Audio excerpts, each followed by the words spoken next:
Hello, hello, hello. Welcome to Art Edition, Feedback Friday Art Edition.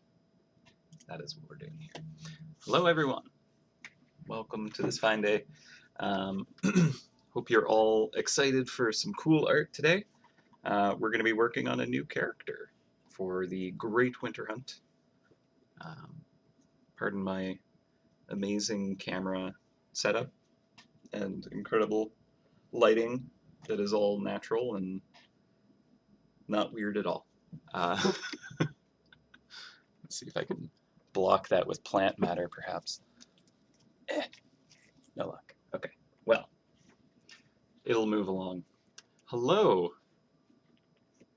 Hello, Victor, La Pasa, Freshman, Jonathan, Dash, Diamond. Hello, hello, hello. Howdy. Yeah, so we'll probably go for a decent length today. The character that I've kind of like worked on, I have basically the built-up sketch for it because we kind of have a bit of a theming going for the game, and wanted to kind of like get that design figured out a while back. But we'll be working on rendering that today. There's a beam of pure, like, just super intense light.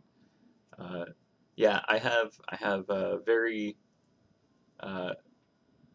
just large south-facing windows, and the sun at this hour, at this time of year, is so good at just like getting right into my eyes that I actually have like light blocking curtains and then extra material kind of hung in specific spots that I actually have to move throughout the day.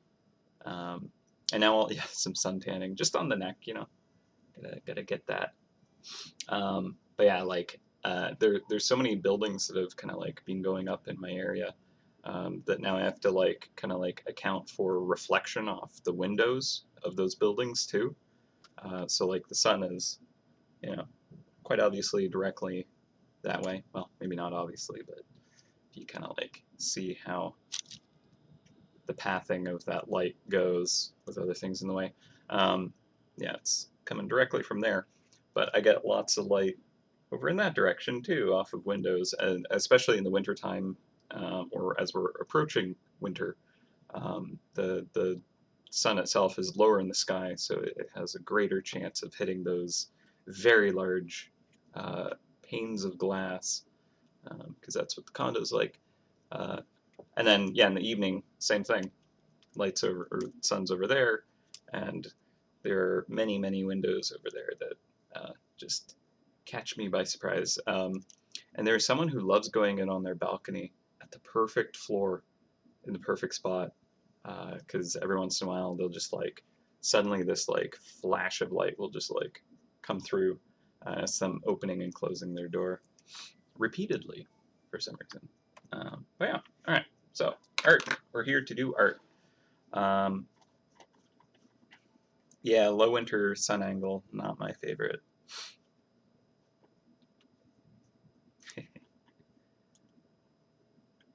We also get like a lot of like really like clear atmosphere days, where it's just like super super sharp bright, when it gets that like snappy cold. But yeah, all right. So we're just gonna jump right in. So this here is a big bad boss for the Great Winter Hunt, and hopefully by the sketch alone, you kind of get the concept of this character. He is indeed surrounded by gross, mucky coal, and is just standing in a pool of meltwater from all of that wonderful just carbon he's emitting into the air and causing some extra warming to occur.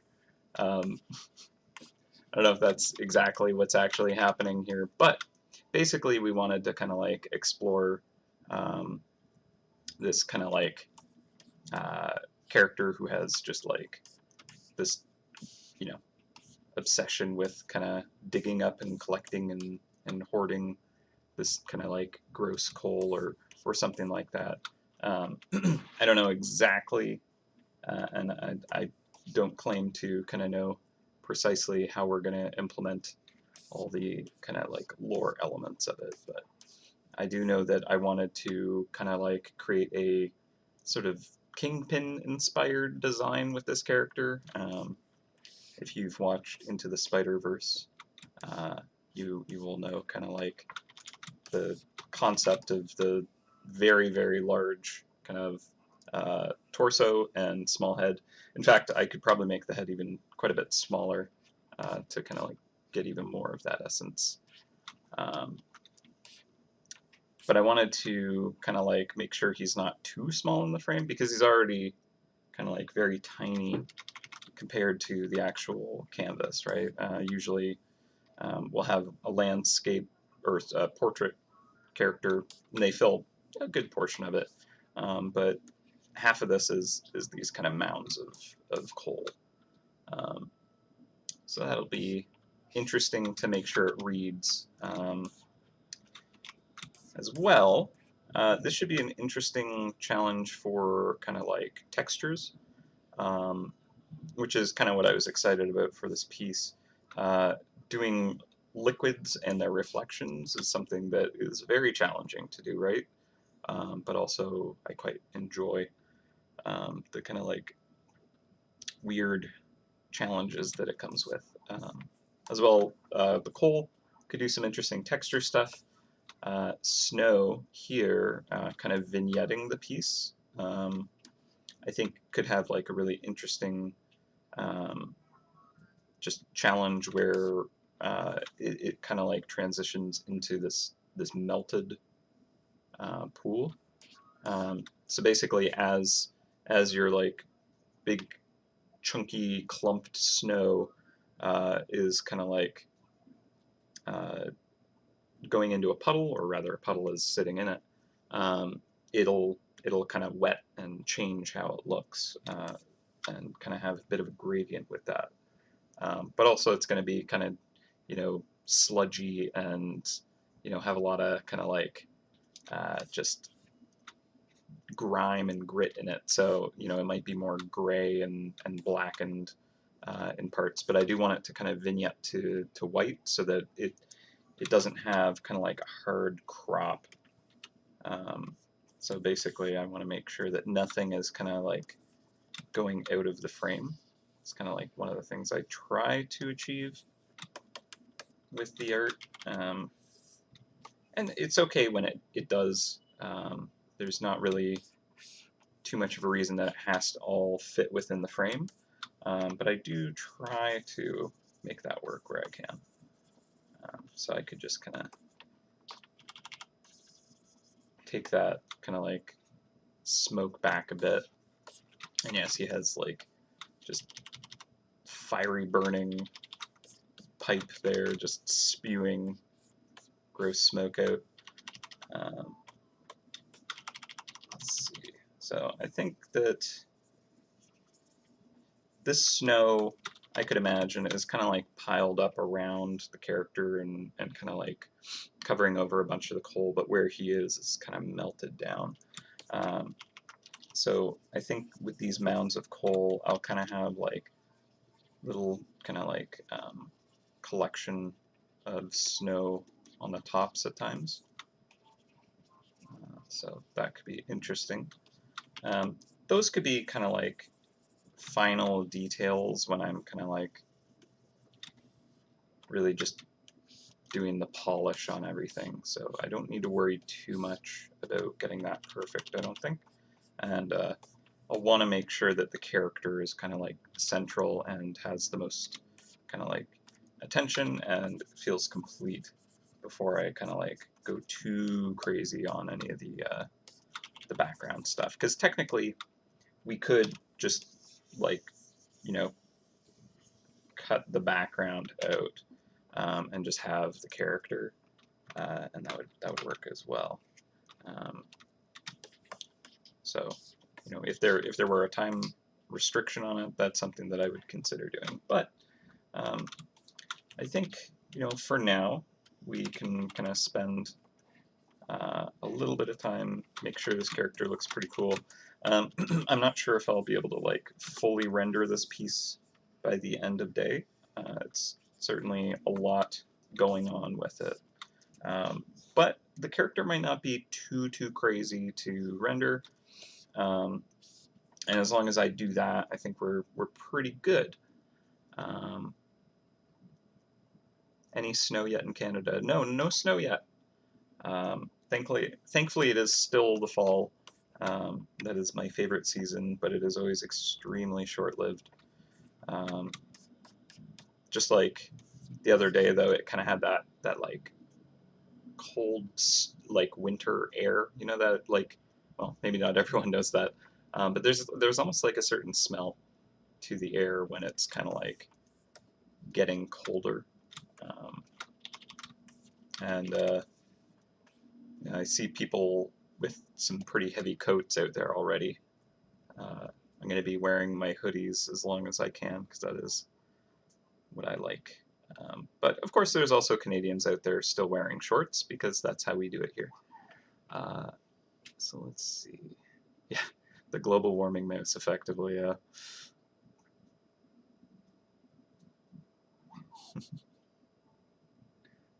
He does look mean. That's good. I want him to look mean. He's not a good character. Not a friend to anyone other than capitalism. All right.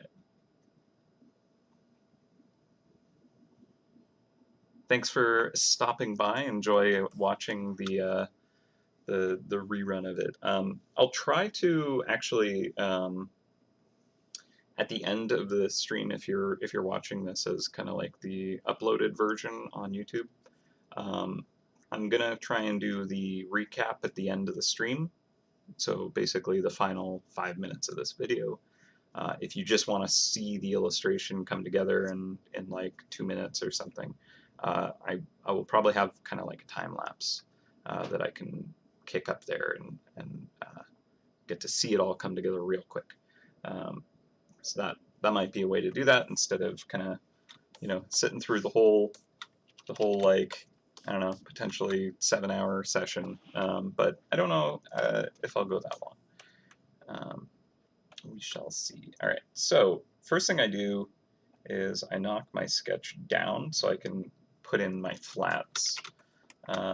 And generally this is a pretty simple thing to do because it's kind of like, okay, block in the character's silhouette if they have kind of like an article of clothing or a prop or something like that. I'll often do that on a different layer, maybe a few layers to kind of like break things up, make it easier to kind of like work on each individual piece. And then kind of like render on top of those flats that I've kind of blocked in. But this piece, because it has kind of the whole environment, that can add a little bit more complexity to doing the flats. But I will start with the character first. And so for the character, we're not going to start with their final color just because I imagine he is wearing some kind of like dark kind of outfit and trying to do flats and stuff on a light, on a very kind of like transparent sketch. When you're blocking in with really dark colors, you very quickly lose the ability to see, you know, what's going on in the sketch. This is probably the darkest I would go with a flat, but I'm going to go even lighter just to make sure I can see what's going on. And one of the things that you can do during this stage is to kind of like make sure that your silhouette is working for you. You know, making sure that the shapes read well. Now, this character design specifically is basically one or three very large shapes slapped together. So it's like very simple silhouette. And that's part of the appeal of it, I think, is just kind of how kind of like just clean and simple its shape is. However, because the head is like inside, just the kind of like the outer shape isn't necessarily going to be clear as to what it is. So normally, like with a silhouette, it's like, oh, okay, if you have like the head and ears, you can kind of see what's going on there, right? But the head is like, you know, inside the torso, so you kind of can't really pick up that detail. But it is going to have a good contrast going on, where basically the head is going to be quite bright compared to everything around it. So that's going to be its own silhouette on top of that. So that will read as the face, right? I'll do a quick layer on top and just kind of block that in real quick.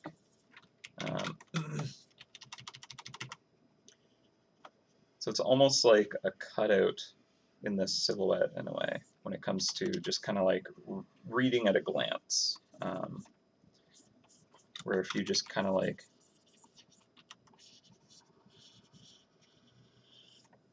if you were to see this for only a split second, can you tell what things are? Just based on kind of like the really simple, kind of obvious shapes that stand out. And it's not necessarily the clearest. I think, when I kind of like refine some of the edges and kind of like, like fingers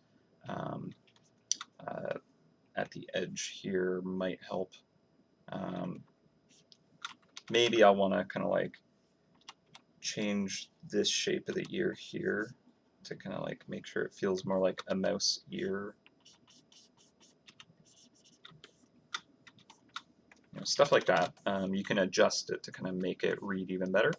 But at the end of the day, I'm not gonna kind of like go too crazy on that level of detail. Like this is a fun character, and I want people to be able to kind of like take the time to look at the intricate details. If it was more of a kind of like a character used in kind of like animation or something like that, making that really well designed is kind of like potentially more important because if it was like a game where they're running around, you need to kind of like see them at the corner of your eye and identify who it is. That's kind of like real important. And I mean, it's a pretty unique kind of like shape. If this were like a video game, it'd be like, yeah, this is like a heavy tank kind of style character, very big and bulky, whereas the character is down on the sides of my screen, would read quite different at a glance. So I think we're okay with that. So I'll just kind of quickly block in other parts.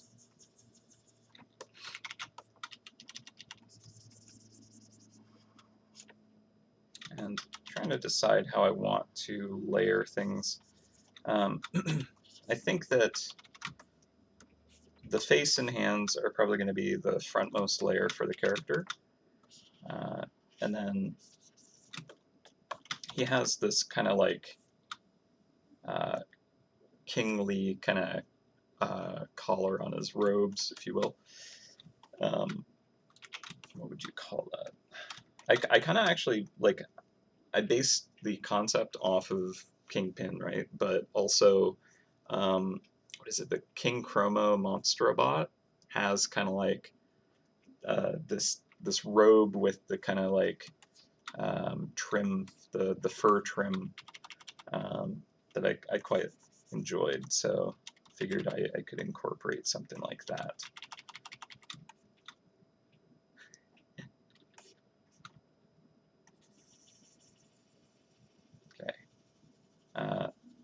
So also the question I have now is, do I want this kind of like silhouette and layer to cut off at the water, or do I want to kind of like draw further and then paint the water over top of the character? I'm thinking for this piece it might be easiest to have this layer stop at the water and then do the water on a different layer underneath it. You can get a cleaner, sharper edge that way, I think. Okay, so that should be fine. Also, I kind of like tattered a bit of the fabric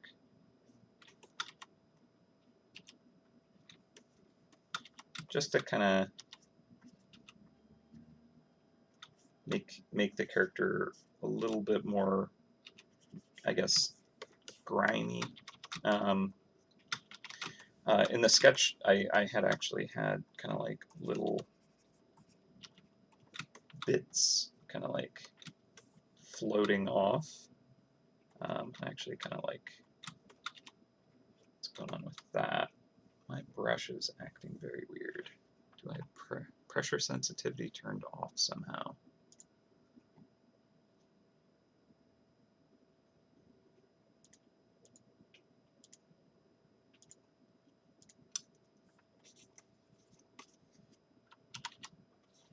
I did. I don't know how that happened. I don't think I've turned that off. Oh, maybe I was. Oh, I think I know when that happened. When I was working on the Halloween trap skin for the Chrome School of Sharks, the straw that was on the middle shark actually had kind of like, I'm pretty sure that I adjusted this brush to not taper at all, to kind of like have consistently sized straw. So I think that's what happened there. All right, so I just kind of wanted to have this like almost like dust coming off of the character.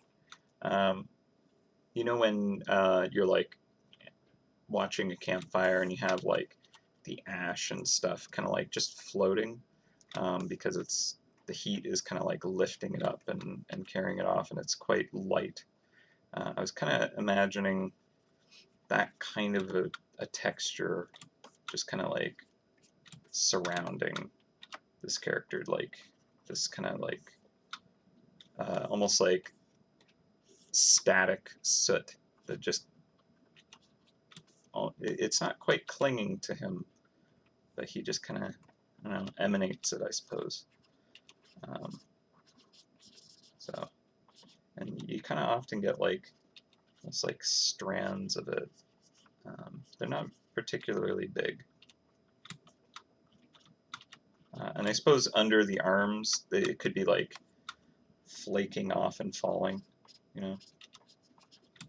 And I don't want to go too crazy on that. It's again, it's kind of like a finer detail. But with that, it kind of has like this.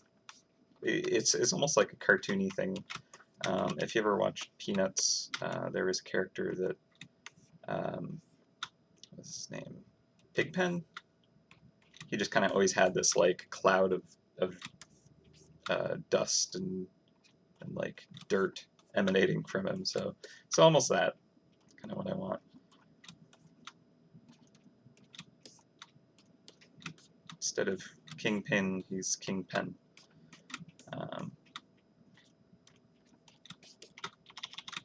Yeah, so something like that could work. Yeah, gold flakes. There we go. I like that actually. Gold-plated teeth. Yeah, actually, I like that idea that like these just crazy, huge, singular tooth, perhaps even, is just like a big gold tooth. Yeah.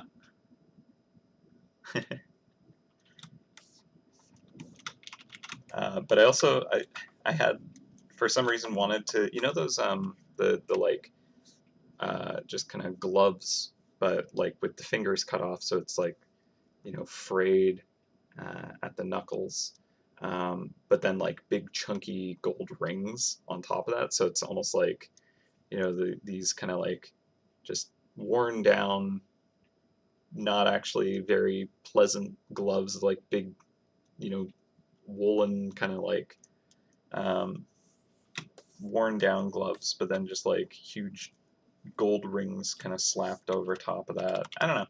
Not sure why I wanted that, but it just kind of seemed like something that could be interesting. Uh, we'll see though.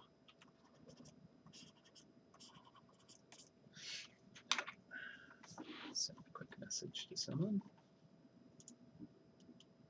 Thank you, Michelle.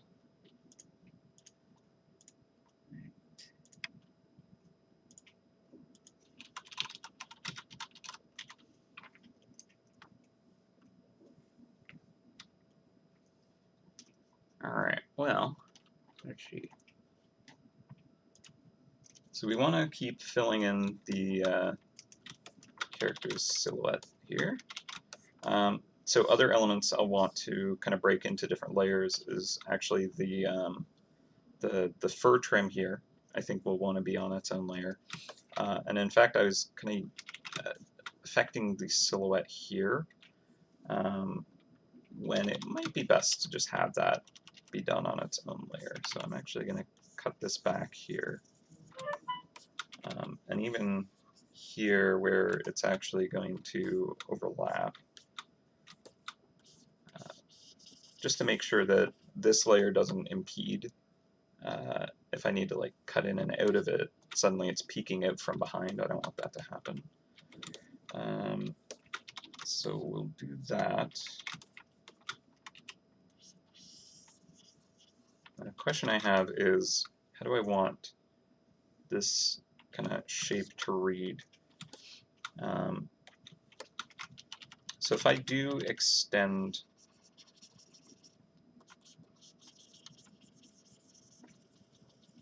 to like include the feet, which currently are kind of attached here, but with him standing in this kind of melt water, I actually want to kind of get a little bit of just kind of like rippling, so like distorting where the feet actually are shown.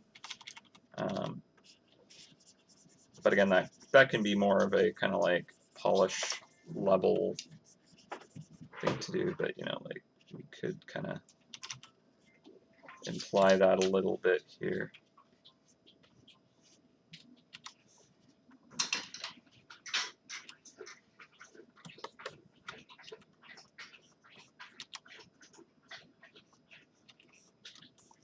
Right.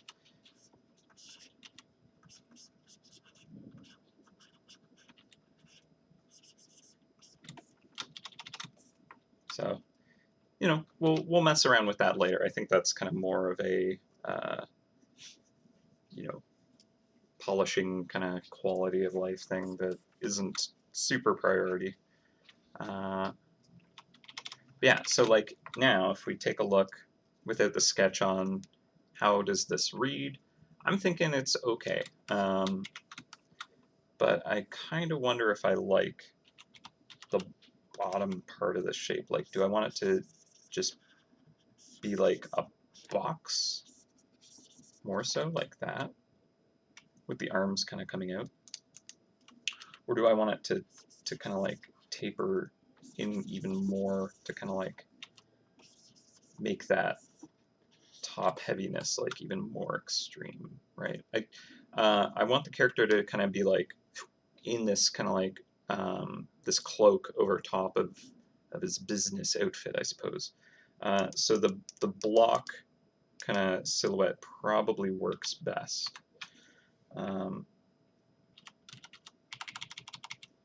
So if I drop this straight down, that might, maybe not straight down actually.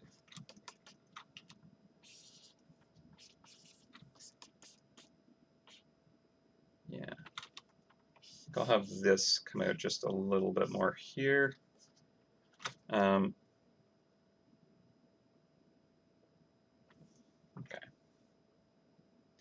And again, like the actual kind of the fur trim is going to kind of like probably change it up a bit.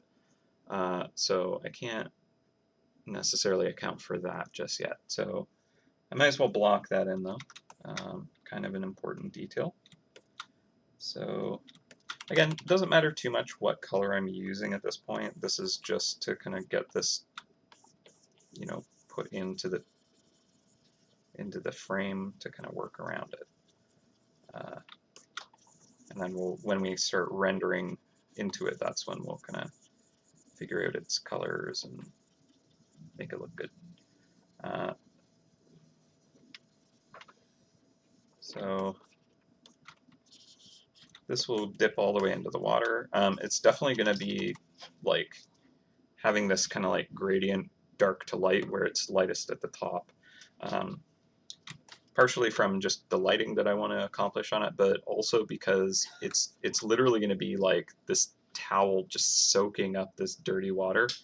So you can see it in the sketch where there's kind of like these almost like patches of spotted fur or whatever it is, but then it's got this kind of like grimy, mucky sludge, kind of like climbing up the the edges of it. So that's gross and fun. So how chunky do I want this to be? I like it being like heavy. So if I want to make it feel extra heavy, I'm thinking I can make it like widen out at the bottom. So I'll kind of like cut into it at the top, thin it out a bit. Also because I kind of want it to like be this kind of like ribbon, the panel, so it's like this flat thing. So up on the shoulders, I want to kind of like lay it down on top of his like shoulders, and so it's going to kind of like flatten down, right? You'll see kind of less of the profile because it's turning away from us. So it's going to go a bit shorter here, maybe even like that. And as it rolls over the shoulders, it's going to kind of tilt towards us, and we're going to see it more head on, and so it's going to kind of widen out. And then as it's like down in the water, maybe it's also kind of filling up with the water because it's sponging it up. So that could be a thing too.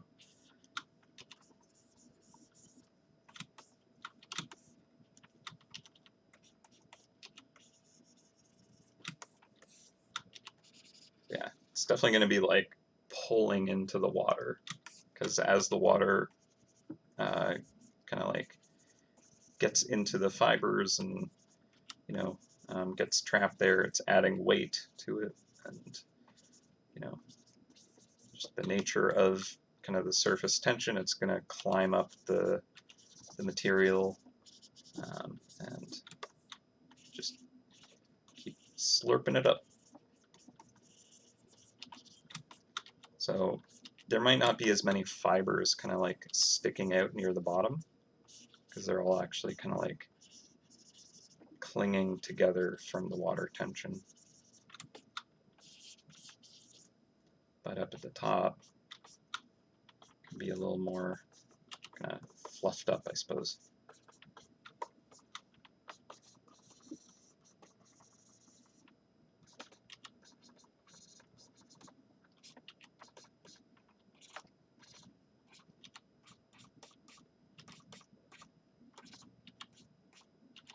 Yeah, it's definitely going to be like pretty discolored. Not the most pleasant thing to look at. I don't think he washes this enough.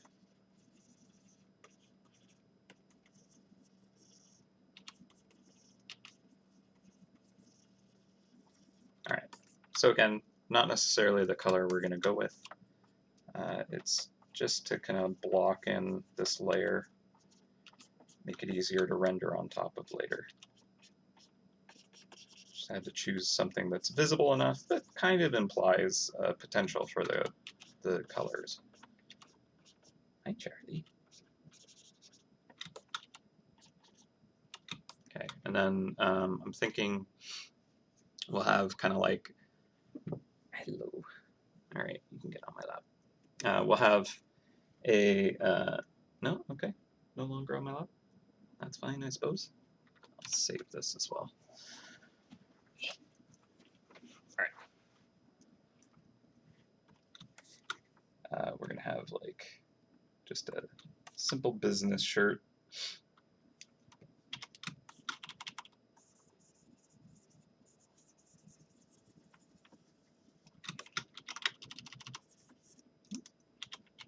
Didn't need to switch colors. Now, with this, it does kind of impede the contrast in the face, potentially. So what I might do is I might kind of like give it a little bit more of a, oh, that was supposed to be on its own layer. Oops.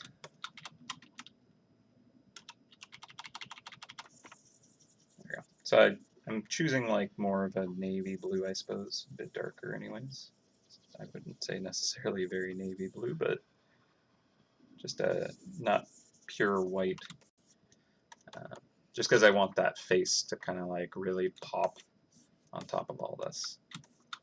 And then there's like a tie, probably with a diamond right in the kind of, you know, this here. Because I mean, if he's surrounded by coal, you know, why not have diamonds? Okay, so I think I'm just gonna clean up some of these shapes.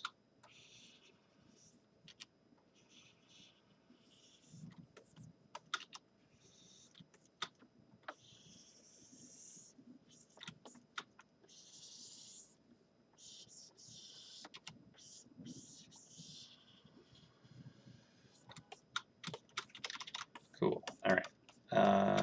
This. Let's take a look at it with the sketch on. Obviously, I don't want it overlapping here. But I'm also wondering if it's a little too wide, to be honest. I might just slide this in a bit, like so. And this here, I might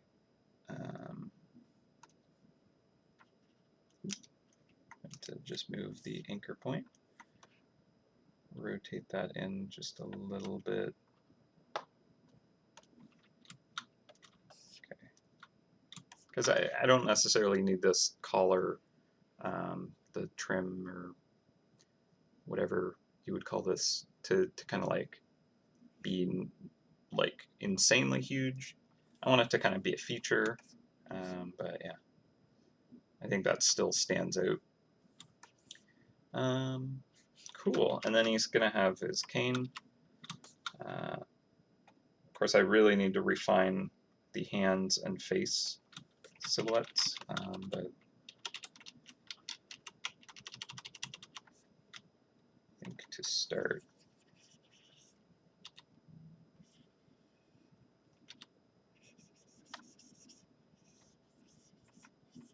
yeah, actually I can do that right now. Makes sense to kind of get that figured out before I do the cane, to be honest. And I like the very kind of blocky, chunky, kind of just almost geometric fingers for a character like this.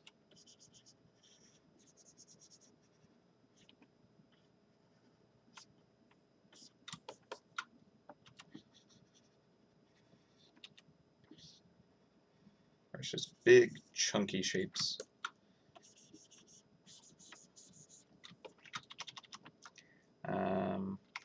Okay, that's fine. The pipe I'll need to kind of like figure out. I'm not quite sure how I want to do that yet. Also, what do I do with the thumb here? Maybe it's like so. I'm thinking that the pipe itself is going to be on top of the hand layer. And of course we'll need a layer for like this beautiful crown that might be just kind of like part of a smokestack that he cut off and put on his head. And the earrings as well, and the tie. So those could all probably share a layer. Or maybe the tie would be on the trim layer here. But let's jump down to here. We'll just make the cane on the same layer as the shirt. There's no good reason necessarily that I would use the same layer for that. I guess it's just one less layer to have to kind of add. And I tend to like to merge layers eventually anyways. But the actual kind of elements in the layer are far enough apart that I don't need to worry about messing, them messing each other up probably. Okay. So corkscrew kind of like spiral can be a bit interesting to render. Especially when it's going into water. So I think right now I'll just try and render it as if there isn't any water, and then I'll distort it later probably.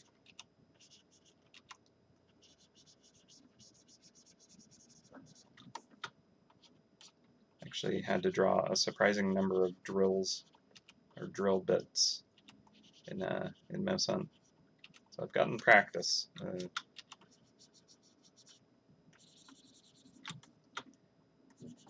And hopefully just from the silhouette of it, you can kind of tell what it is.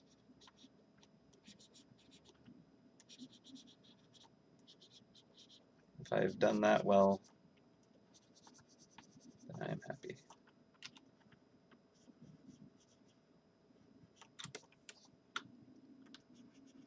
Yeah, it's kind of like, at a spiraling angle. On one side, the angle is kind of like falling away from you. The other, it's kind of like turned more at you, so you get kind of like a more rounded curve on one side and a more kind of narrowed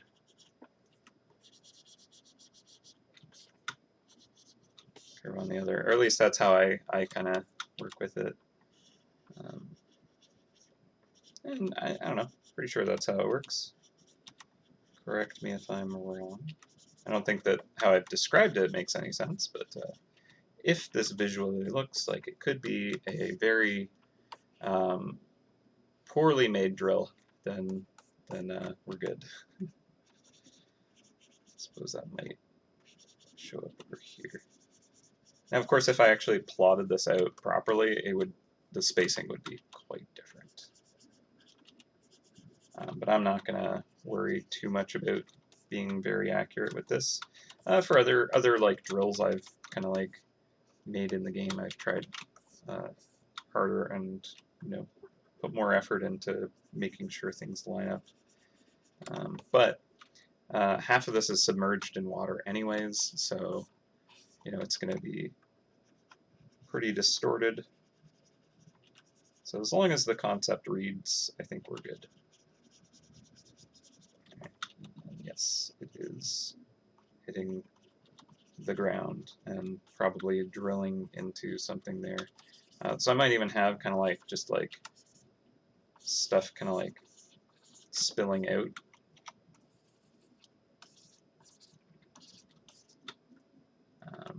Actually, it'd be kind of cool to like be able to show a little bit of eddies and currents kind of picking up this matter and kind of pulling it around.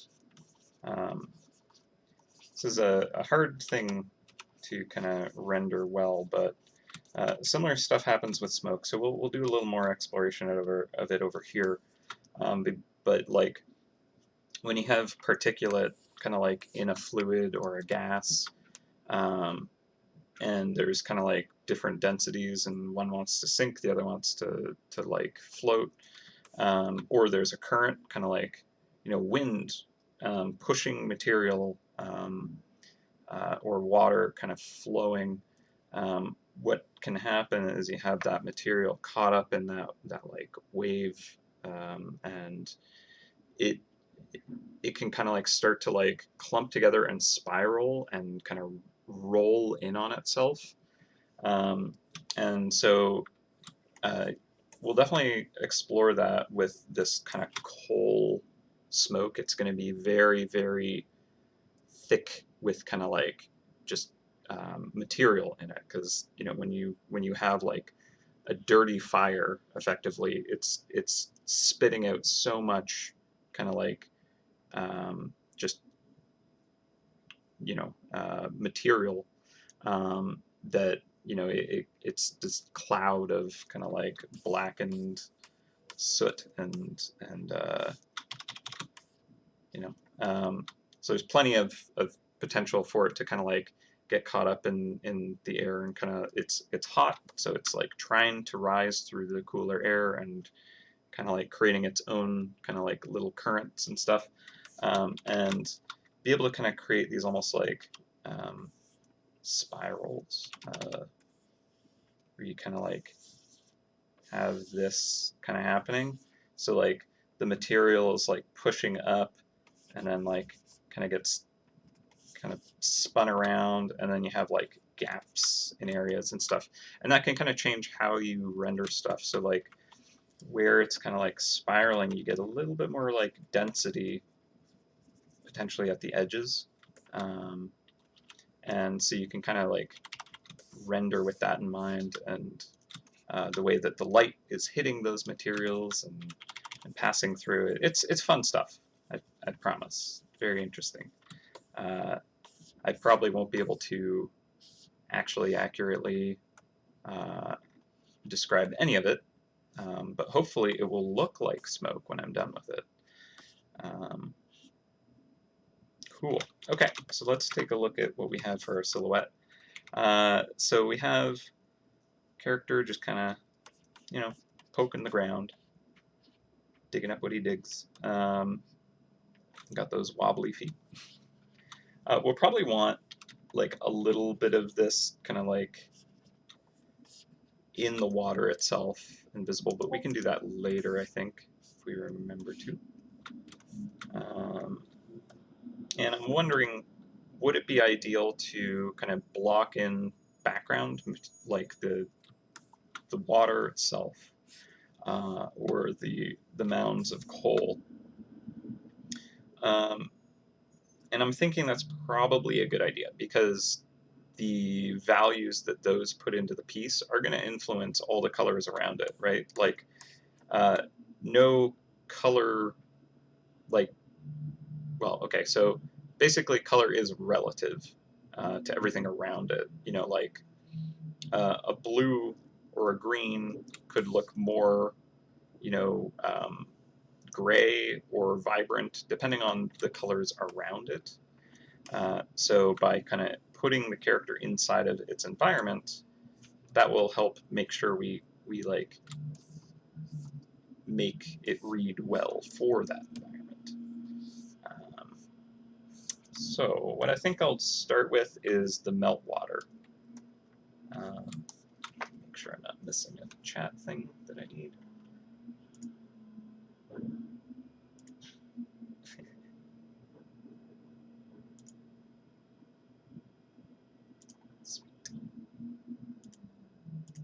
right.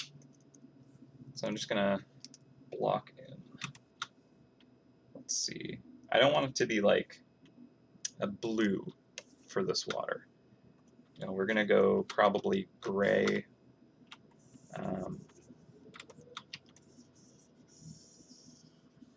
And again, I want to have it kind of vignette out to white at the edges. And what I should do is maybe look at some references of maybe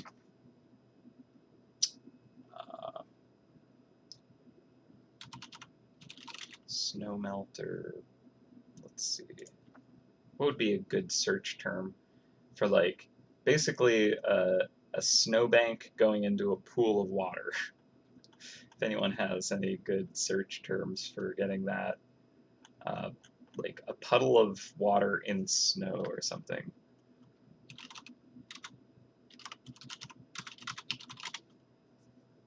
Actually, I just searched snow puddle of water, and that actually is pretty good. All right. Yeah. So I'm very familiar with this look. Good Canadian winters have a lot of this slushy, kind of nasty, just beautiful, like soft piles of snow that then transition into this gross, melted, like dirt, kind of getting, you know, into the snow there and sludgy.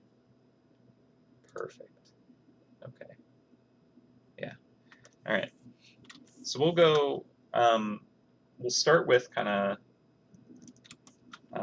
maybe the outer edges of this, and I think we'll go into kind of like earthy brown.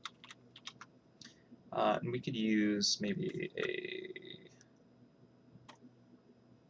what would be maybe a textured brush to kind of do that. And then it'll go from the brown to like just a gray. And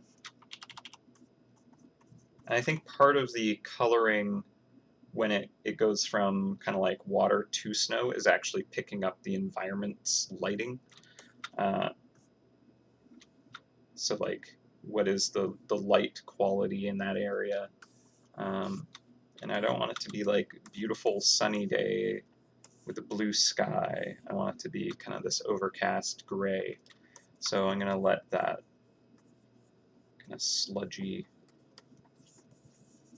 snow turn into this kind of like overcast gray snowbank that eventually does go to just kind of like a simple white.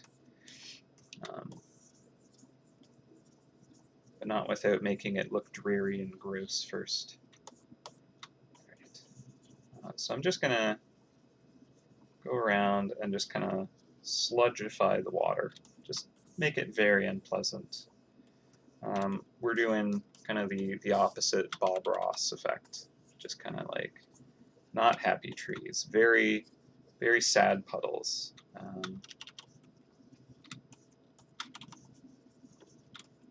And also, as we're kind of like working this, right now I'm thinking of it as if I'm rendering the bottom of the water here. So the way I kind of am trying to think about it is there's two layers to rendering this water.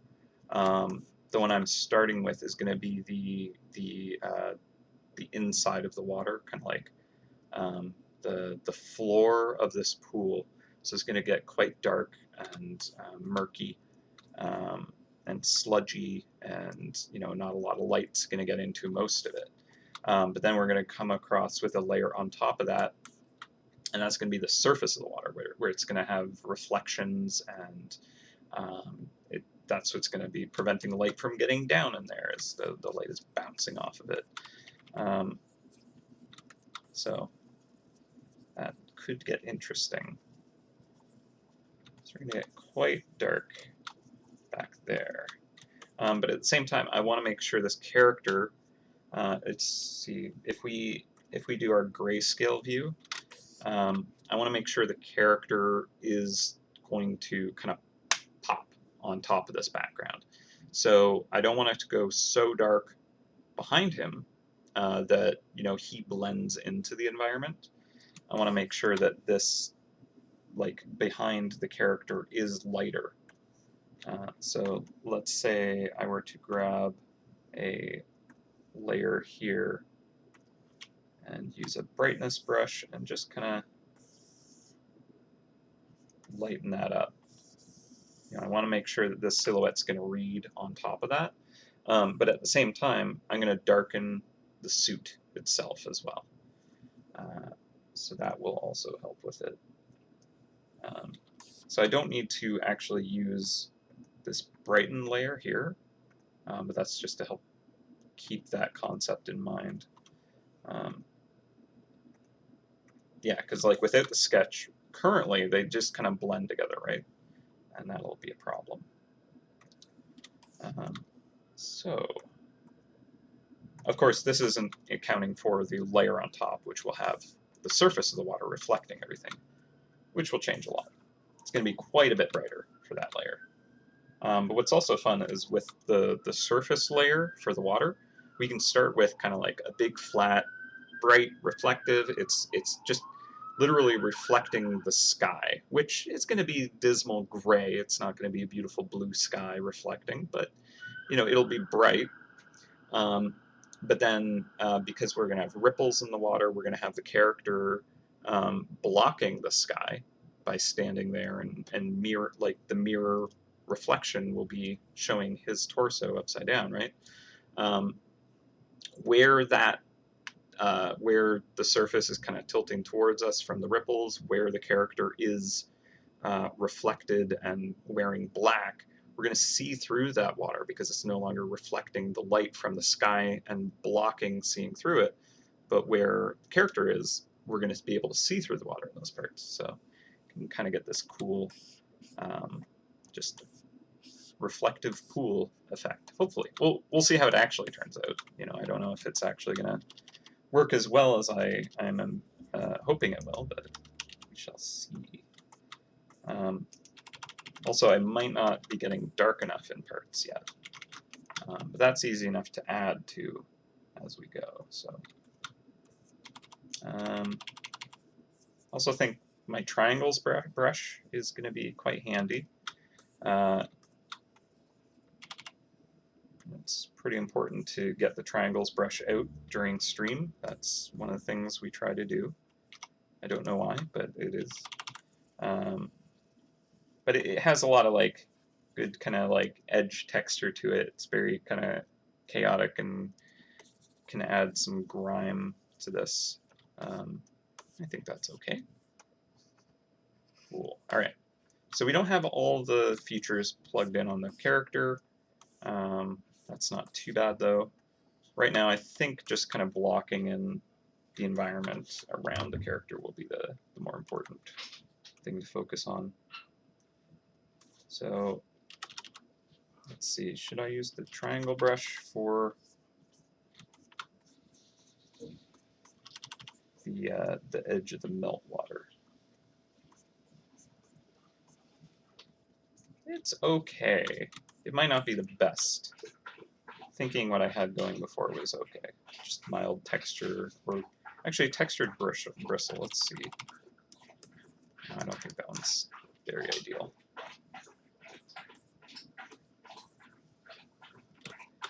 That one's okay. I might have a better one. Canvas has some pretty good texture to it, actually. Brought this one out for doing the Halloween trap skin. Let's see. Also, when we actually like place the coal mounds, and then also have kind of like the snow kind of like overtake some of this stuff, it's gonna read much nicer, I think. Currently, it might be a bit messy and hard to see what I'm going for. All right, well, let's see. I'm sure I have other fun texture brushes. Dust Cloud might be okay.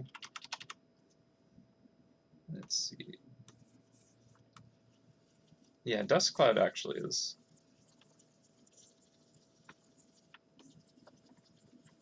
It's got like good particulate to it, right? I feel like that's a good thing for grimy snow.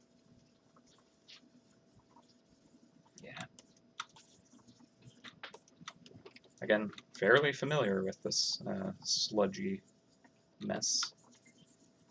Wonderful Canadian winters. Get quite used to it. And of course, anyone who has a dog is probably familiar that that is a magnet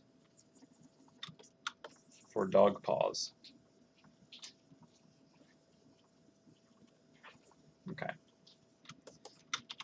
So that looks sufficiently nasty. And again, you know, like this is a third of the picture of what it will need to kind of like have to like work how I want it. But I might just kind of hit all of it a bit more. I think it does need to go darker in the end. Yeah, that's fine. Okay. All right, let's get the mound of coal going. So I think let's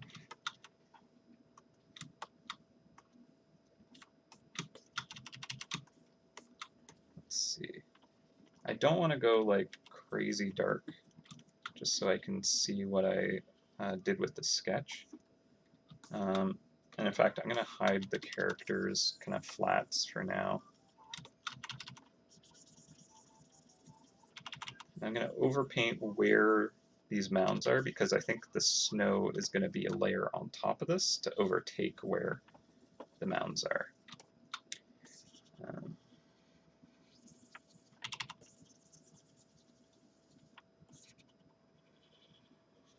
Yeah. Cool. All right. I think I can bring. Let's bring in that this kind of glow behind the character just so I can read it better. Okay. So it's probably okay to go a bit darker. And what I want to do is have basically little mounds of it kind of poking out of the water. And it's probably extremely hard to see what's going on here now at this point. So I'll just muck. Actually, there we go. That's the layer I needed to turn off.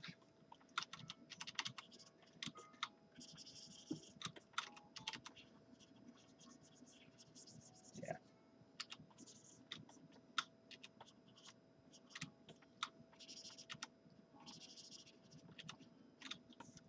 Okay.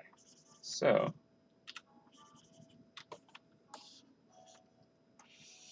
can you keep your spooky shuffle tickets until next year? I believe that you should be able to hang on to them. I'm pretty sure that, you know, over the past several years, they have persisted. So I would imagine we would have explicitly stated if we were going to change that rule. So I think it would be pretty unfair to take them away if we hadn't previously, right? So if you want to hang on to those, I think that's okay to do. That said, you know, if you fancy playing some memory games, you can stand to win some nice stuff that might come in handy for future events or areas, because of course it's not just event stuff you would win. You can get Super Brie, other cheese, some kind of like different fuels and stuff for different areas, all kinds of goodies. Okay. So for this layer, I could also kind of extend these, you know, down, because effectively, you know, obviously, if they're above the surface of the water, that stands to reason that they're, you know, going deeper down than what you're seeing at the surface, right?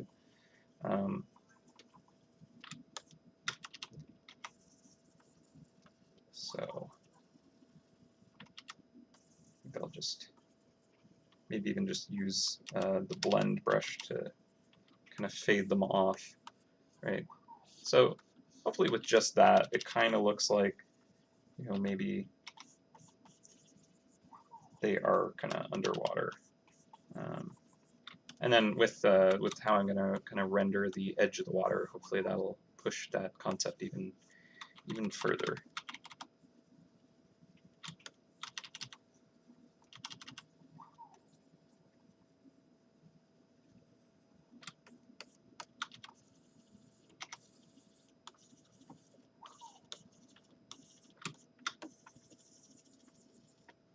Okay.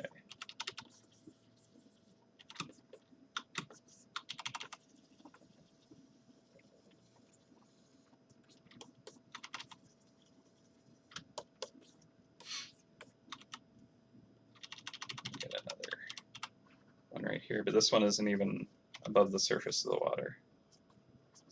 Right. And can be kind of fun to like when it's like not above the water, its details are kind of lost. It's harder to kind of like actually visually see what's going on. So having just a blur on that, you know, there's no hard edges there, can already imply, hey, this is underwater. So that's pretty cool. Works well. All right. So those feel like they're kind of like, you know, perhaps sitting in a pool of water. It's pretty good. Let's turn off the sketch real quick. Make sure that that's not causing too much of the making it feel like it's working as intended. So turn off that. A little glow back there as well. Although I might end up just merging that glow in because I think that actually works pretty effectively.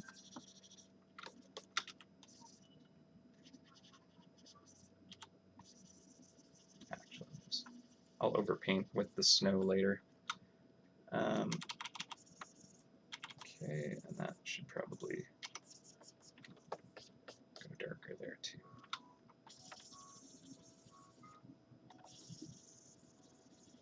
All right. Well, I'm thinking that that is reading okay, so let's turn on that sludge.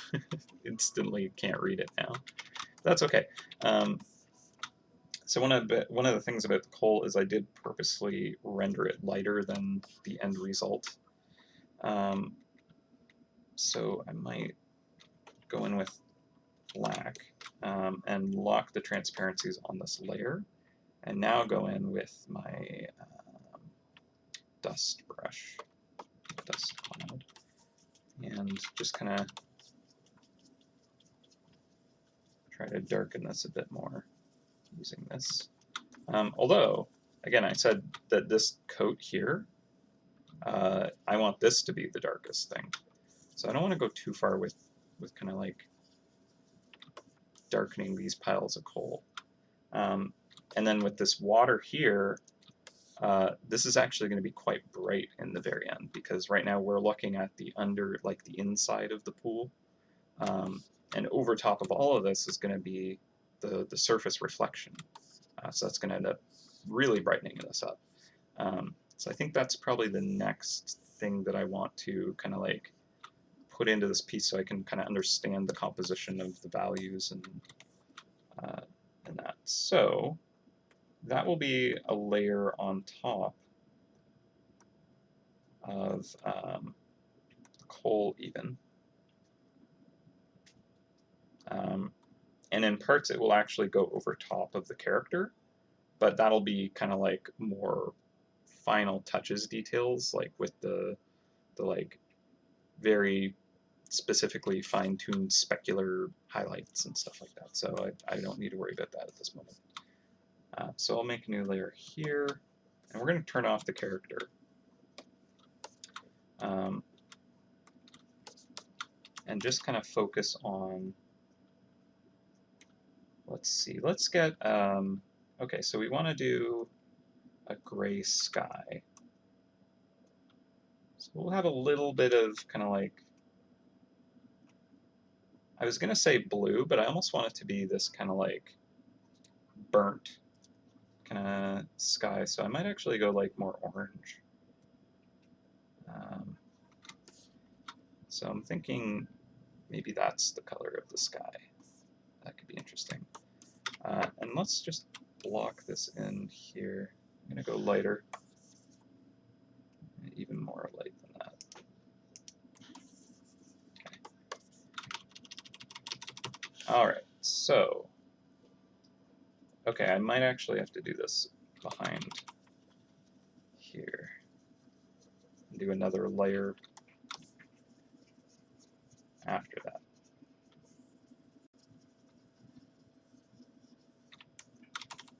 So I think I might get a little bit of blue here and there in it.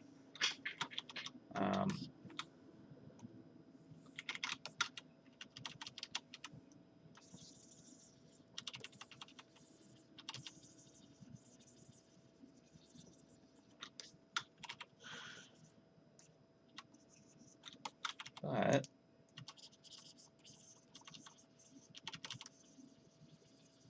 okay, I want to get a textured edge to this. Maybe not that. The flat brush might be good for this, actually. Let's grab this angle here, because we want to kind of like handle this on the plane it's on. So because, you know, we're looking down at this environment, we're kind of like above it, and so, you know, it's kind of like, you know, tilted back and things are kind of flattened on that plane. So I'm using a flattened brush that matches that kind of alignment, and that'll just make the edges feel a little bit more natural for that kind of angle, I suppose. And all I'm going to do is basically cut away at this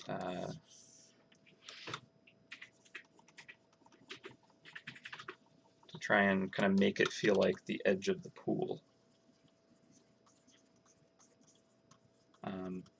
Also, this is not like something that I regularly do, this kind of like environment rendering, or even kind of like water on a murky kind of surface. I really don't actually get to render this kind of thing very often, so it's a lot of just kind of like experimenting as I go. I'm not actually sure how well this will turn out, but I have a concept that, you know, I'm hoping is going to work. So, also sorry I haven't been very active with the chat. I suppose when I kind of get into a rendering challenge like this, I get very focused on it. Very bad at paying attention to chat, so apologies on that. Alright. So what I'm thinking is I'm going to create a clipping mask on this layer.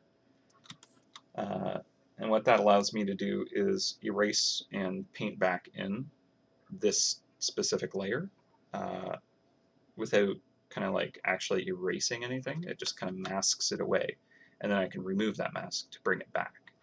But first, I'm going to add a little bit of actual kind of like sky to it. So I am going to go into the blue, and I'm going to take out, let's say, cloud brush. I'm working on a layer on top of this, and I'm going to clip it to it. So wherever I paint, it's going to be bound to this layer here. So it's going to be restricted, only be visible where that layer exists. And I'm just going to maybe want the cloud to be bigger than that. Let's see what this brush looks like. And this one. Okay, I'm thinking this one, and we'll go to say 600. Make the particle size bigger, and let's see, can I randomize the direction of that particle a bit more? It's not great. Okay, let's see. Cloud 1 might be okay. Again, let's get like bigger particles. Okay, so I'm also going to squish this down. I want to flatten this.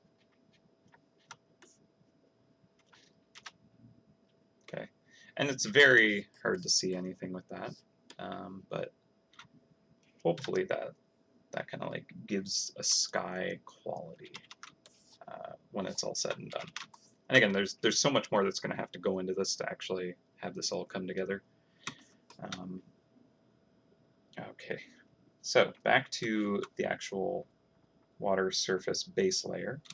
So I have a clipping mask here, and I'm going to go back to this flat brush, just so that I'm kind of working with the plane of that surface. And now what I'm going to do is I'm going to go to erase, effectively, layer, or not layer, like instead of painting with a color, I'm going to paint with like a transparency, I suppose you could say, on the mask. And in Clip Studio, that's how creating the mask works. In Photoshop, you normally would paint white and black into the mask, and so that's how it kind of knows what to mask. And this one, it's just kind of like, are there pixels? It doesn't matter what color they are, white or any color, or is it alpha? Is it transparent? And that it erases away where it's transparent. But effectively, what I want to do here is cut away the mirror of the character. So he's blocking the sky where he's standing. The reflection of the character is kind of blocking the sky, right? And so instead of this surface reflecting the sky and kind of bouncing that skylight at us, he's blocking that, and now we can see through that to the pool below, the inside of the pool below. So if we turn him back on, and then because he's like standing in the pool and there's disruption in the water, it's creating waves and such. So we'll get more distortion happening in here, and I have a brush that might work for this. It's a push brush, so it's basically what I use to kind of like take some pixels and just shove them around. It's a little bit strong, so let's see, can I soften that?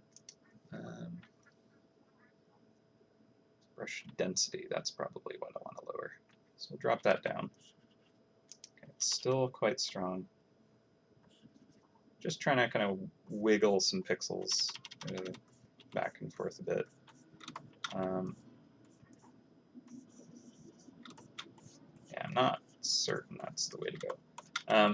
There's kind of like this cool thing you can do in some painting programs called liquify, where you can actually like use a kind of brush to kind of like slide stuff around without it kind of like smearing it fully. And that would be handy here, but Clip Studio doesn't really do that so well. Actually, I think brush density does need to be high enough. I think it's just the shape of the brush that it's too harsh. Yeah. I don't have a very good tool for smushing things around very well. I don't know how well this is working, to be honest, but yeah. Okay. Well, it does appear to be casting a shadow on the water, which is cool. Not precisely what it needs to be, but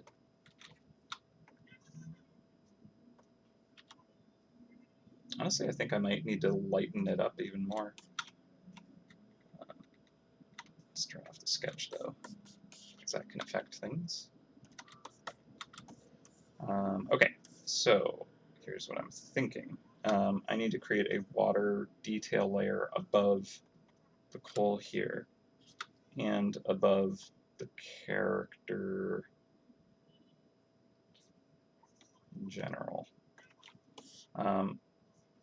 Because I need to kind of create where the like the water surface is like clinging to stuff.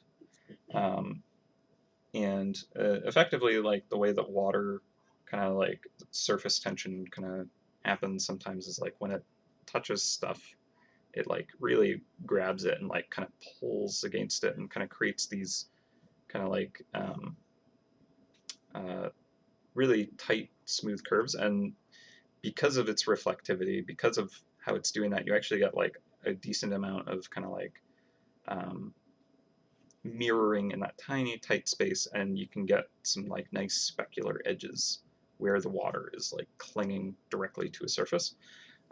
So that's kind of a handy way to kind of like show that water is doing a thing, because effectively it's like reflecting the sky and a whole bunch of it in a tiny tight little space, so you can pick up a lot of light in those spots. So we'll go quite a bit brighter and just kind of like right at the edges of stuff, right? See, already that kind of like, you kind of like instantly have this concept that like, oh, that is water against a rock or something like that, right? And that's kind of just because the surface of it is like bending enough to like pull in all of the information above it, like all around it, and just kind of smear it all into that one tiny edge. Come on, computer.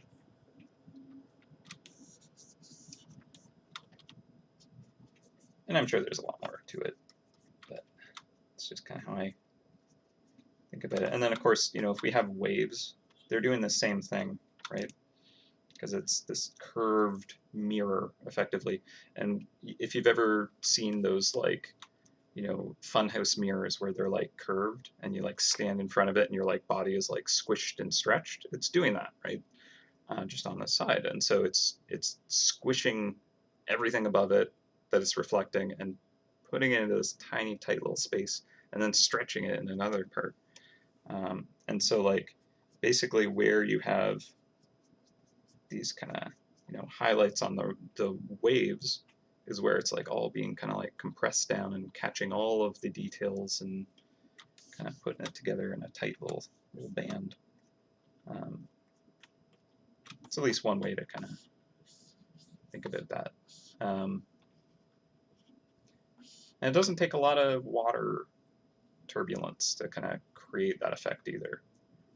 Very, very, very, very still water is like, you know, a mirror itself, like a piece of glass or something, where if there's shade on it, you can see through it, but if it's like a bright sky and nothing blocking that, it's like very, very reflective. But, you know, any little disturbance will create little kind of waves and ripples and change how it's reflecting pretty quickly. And I figure with this dude in here, it's not going to be very calm and smooth. It's going to be quite ripply. All right, so we have some concept of this kind of edge of the water, which I think as long as we have it kind of reading, that's good enough to kind of move on to the next kind of part of pulling this all together into something cohesive, because it's kind of like we're going to require a lot of different elements working before it actually like reads okay and feels good. So we won't go all in on kind of like making this water surface until the very end, I think, because that's going to be quite a bit of work to get it right. But you can kind of see that I'm really messing with this kind of silhouette now.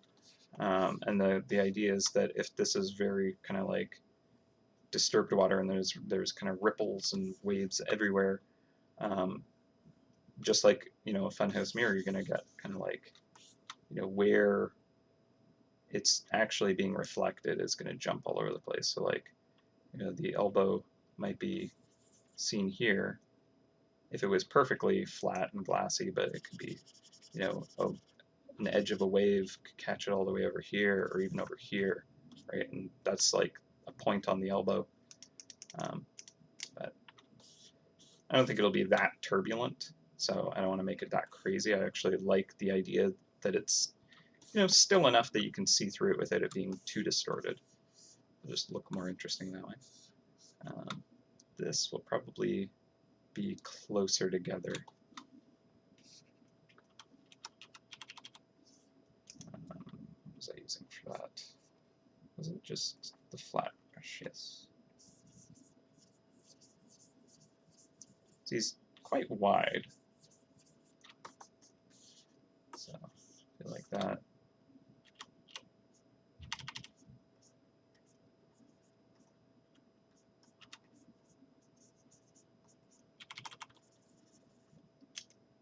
Okay. And then like right at the base of the coat, I feel like it would be like totally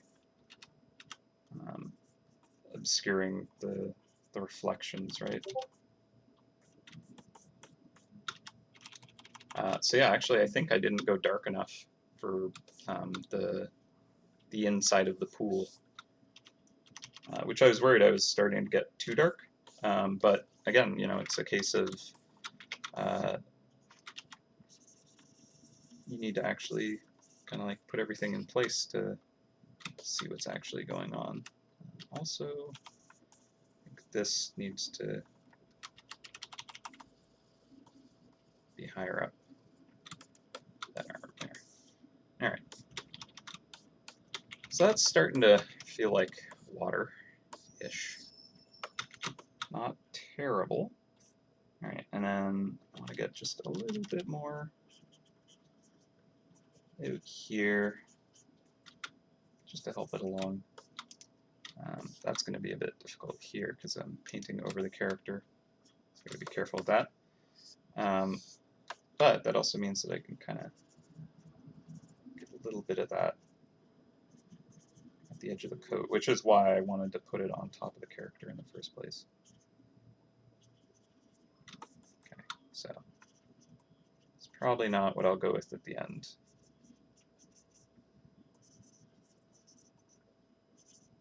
But that's a start. All right, and the drill as well, that's going to come forward just a bit. Make that hit the surface right here.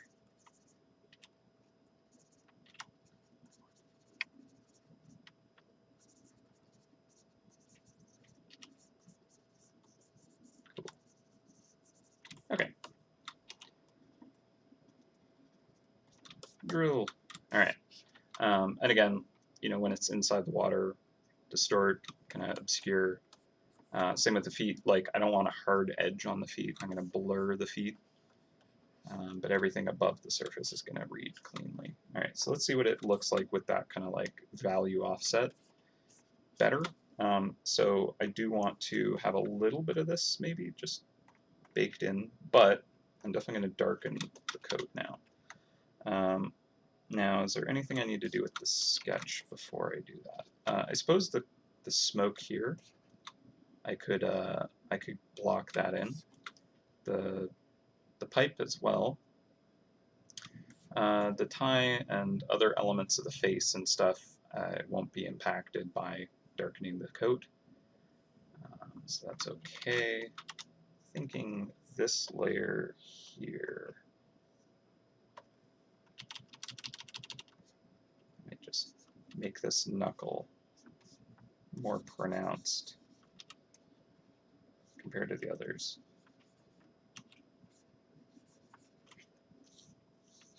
Okay. So I want this finger to kind of like be standing out here. Does that work? I think that works. Okay. So we might as well get the additional details right now. So let's just jump to new layer. And we could start with the earrings. Again, like, the color we end up using here is not absolutely critical to get perfect. When we render it, we'll kind of get it to where it needs to be. And we wanted to do a gold tooth. See how all that works. Nasty. All right. The actual stovetop pipe hat thing we'll do is kind of like probably, you know, wrought iron or something like that. This ring here, I'm going to change the profile of that just a bit. We'll see if we end up keeping them as gold rings. Maybe that won't work in the end, but we'll try it. It's got one on every finger.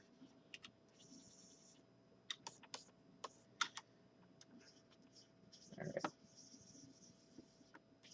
Might be easier to just do it this way.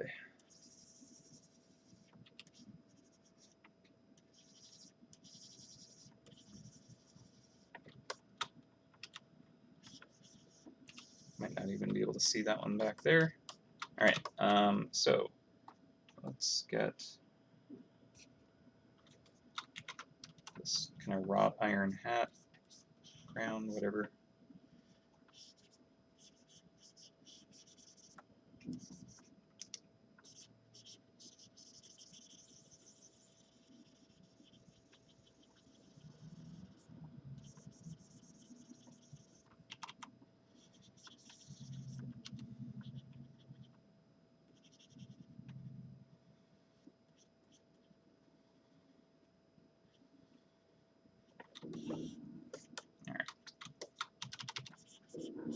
In one of the concept sketches I actually had this hat billowing the smoke out, but in the end I didn't really feel like it worked very well.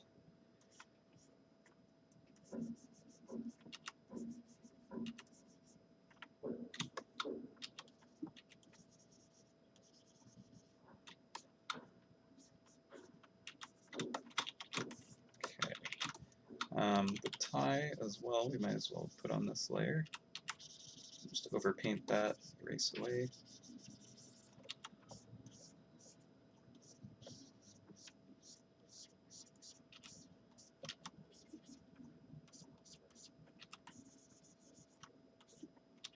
I kind of like it a little bit offset.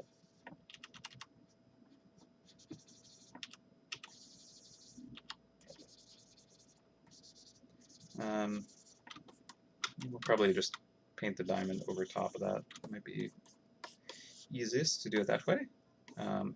We need another layer on top of this anyways, just for the pipe, I think. And then we'll have a layer for the soot and smoke billowing out of it. So let's go for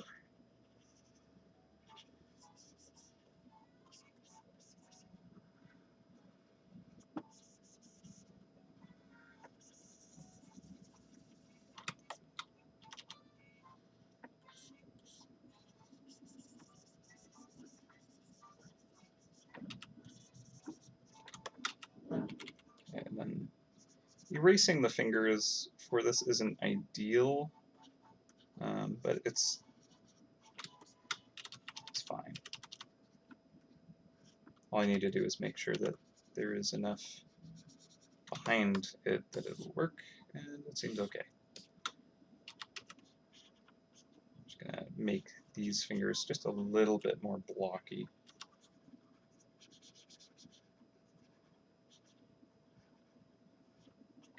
Alright. Good. Whew. Alright.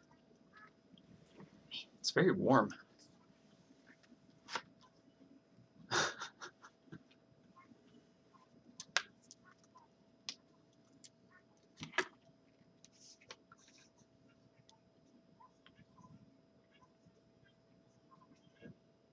Yeah, the greediest owl.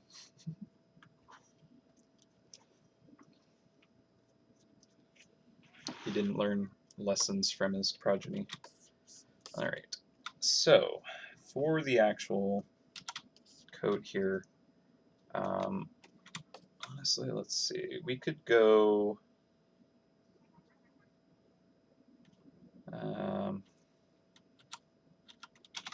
just like that. Thinking maybe we go more kind of brown.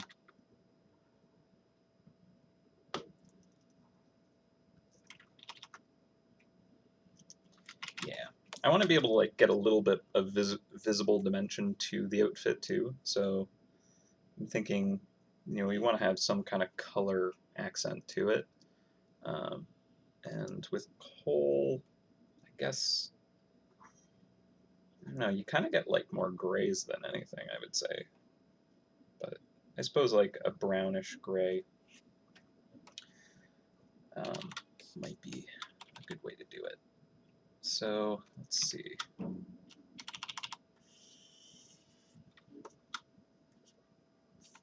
So I want it to feel like sooty, you know, like he's just got this thin grime, and again, I'm not sure if I'm going dark enough with this outfit is the thing, so.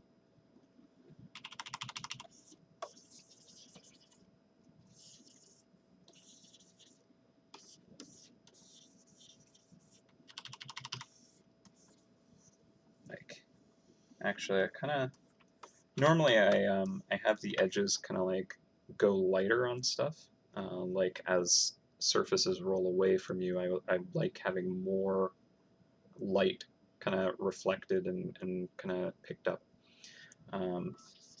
But in this instance, I kind of want to do the opposite effect, where he's like just pulling the light in a weird, creepy way. And that'll also give him a harder silhouette to kind of like really pop against a detailed backdrop. So that's kind of a weird and interesting effect that might work okay. But I think I'll get enough kind of something here to kind of like help see that there's like, you know, an elbow bend there.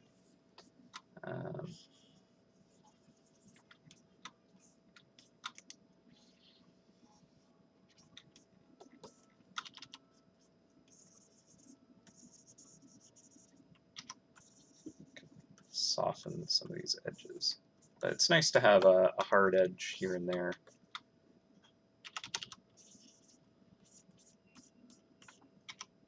So we'll soften these edges as they roll away, but where there's like a crease or something like that, having a hard edge kind of makes it read well. Okay.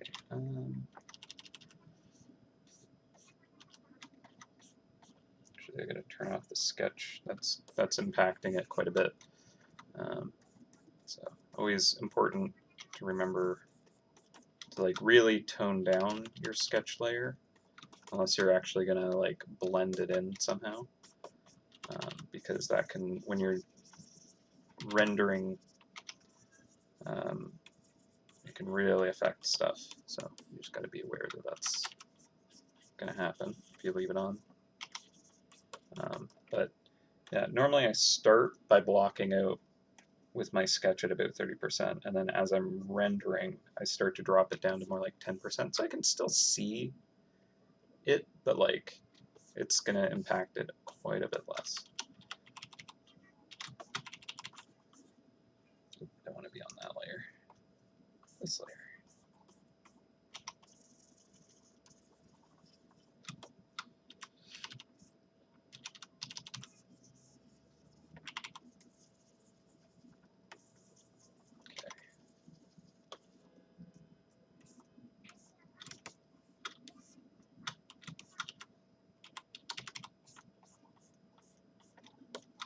I think we're starting to get somewhere with this now.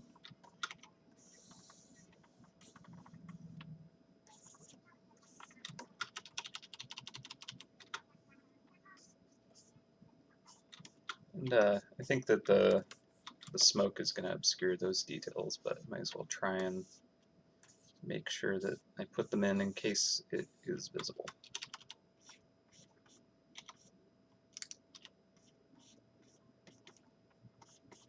Okay. And then I think I'm just gonna just really darken that outer edge. But I don't want it to be this like hard edge line here. And again, this is not normally how I would handle this. I'd basically do the opposite. I feel like that makes this kind of more unnatural and interesting. Yeah. Okay, cool. Yeah, so now he's got some kind of like volume. You can kind of see the like arms coming out at you.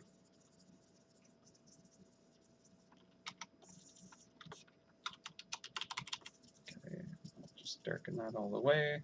The stuff in the water can remain a bit lighter though.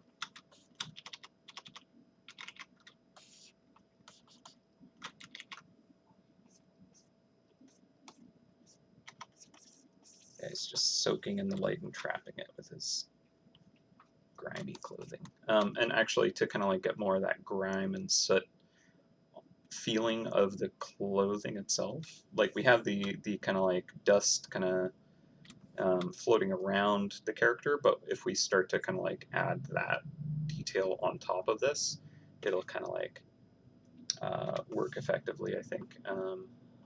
But I'll do that on a separate layer. So let's see, if I use accent brush and just kind of like do this, I think that'll kind of create that quality. And I'm going to have a similar thing happening with the piles of coal. So I want them to kind of like share this quality. And when they do, I think that'll help this work. So I don't want to go too crazy on it right now because I want to figure out how I want to do it with the piles of coal mainly. But I'll just add it in so I don't forget that I wanted to do that.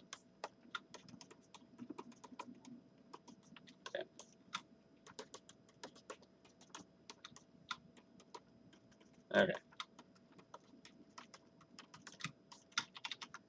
Concept exists. Cool. Okay. So we have a little more dimension to the character now. We don't have any details on like the face and other features, and I think those will be really important to kind of like dig into. Obviously, they're the most important part of the piece. But I'm wondering, I kind of like that backlighting on him a bit. Yeah, we'll keep that actually. I'll probably pull it back a bit. And we're also coming up on 1 o'clock, which is when we're going to take lunch for an hour. And I'll put up a little timer so you'll know exactly when I'm going to return. But generally the last kind of after lunch, I tend to kind of not ramble nearly as much and just kind of focus and get into the zone of rendering. So if I actually just like straight up mute myself, just so you know, I'll just be focusing and arting. And again, sorry, I haven't really been interacting with the chat today. Just kind of got a lot to do on this character and want to get at it. But hopefully it's been interesting and a fun ride. Okay, so we could do like rendering of the face, the clothing a bit more. Like I think that the actual kind of trim of this jacket could be interesting with it like sludgifying. Actually, maybe we just do that real quick so I have that kind of concept here. But yeah, we want to go quite murky. And what I'm thinking is we use a gradient on a layer that's clipped to it. So like something like that, but actually maybe even more color to it. Yeah, that's kind of icky. And then what we can do is, because this is on a layer above it, we can like cut into it. So let's use the flat brush, but we'll do it as a vertical thing instead this time. And just kind of like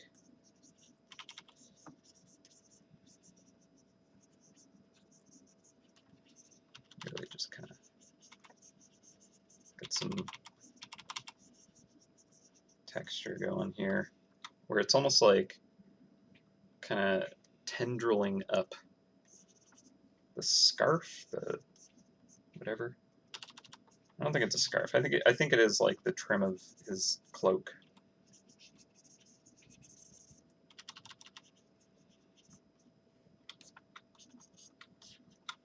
Okay, and then we'll like get another kind of icky color, kind of just really like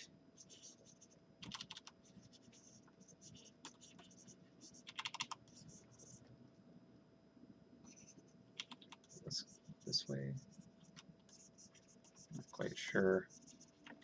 And we can keep exploring that, but like you can kind of see how kind of sludgy that's starting to get, and then what will really make it extra gross and sludgy is actually if we start to add some like highlights on it, because then it'll look shiny. So let's grab this, and just kind of like get some little reflected areas, just little points of light, and suddenly it's kind of like got this slimy kind of film on it. Perfect, that's what we want. Sir, you're gonna get trench foot if you just keep standing in that.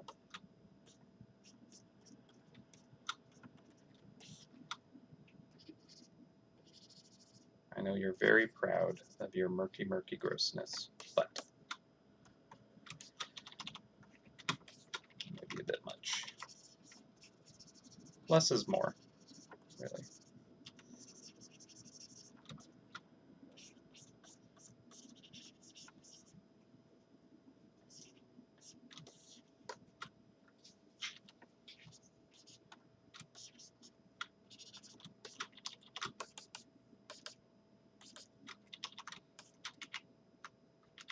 Yeah, we'll play around with that. But like you can see how like kind of heavy it feels at the very bottom, and it's just like slurping up the water. It's looking really nice, or is it looking really gross? Alright, and then also I did want to just kind of like probably adjust this color a bit. Probably make it more gray. So let's see. Maybe canvas.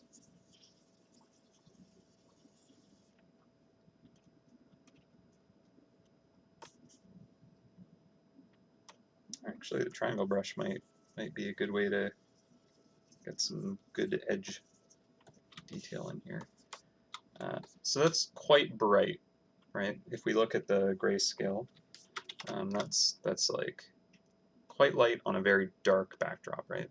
And so I want the face to like be the thing that pops, and either we could darken this trim quite a bit so that it's like more mid-tone and the face is quite bright on top of all of this, which might be the best way to go. Or we could have the trim go like stay this light, have the shirt lighten up, and have the face kind of like more kind of hauntingly shadowed, to like really kind of carve out some features, and that could also be pretty effective. So yeah, I am thinking I'll kind of make the trim more mid-tone though. So I almost want him to have this pasty, ghoulish kind of coloring. So yeah, I think I'll do that.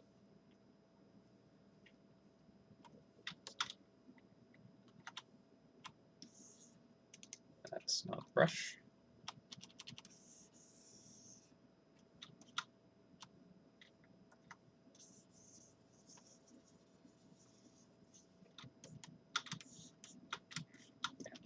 It's just murky and gross. And then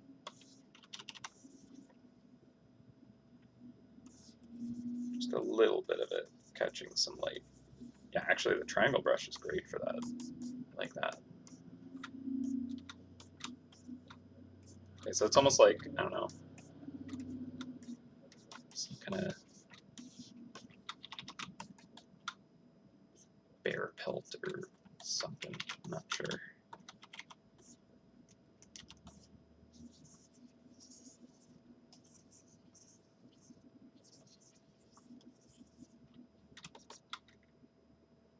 I probably don't even want to know.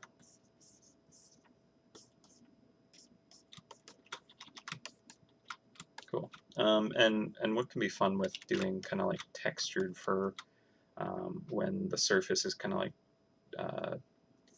changing direction and we're kind of looking at the fibers is like being able to kind of like see some deep texture happening where there's kind of like you're actually like able to see down in between kind of where the fur is kind of like parting and you kind of end up seeing some like inside the shadows between the clumps of fur.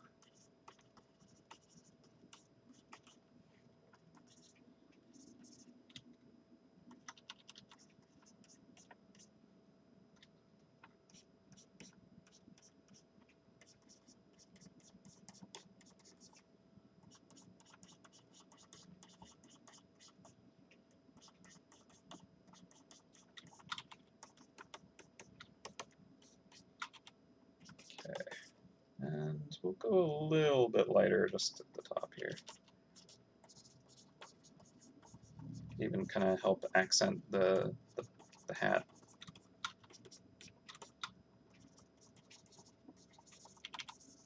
But I mean, it's an overcast day, so I don't want to go too crazy with it.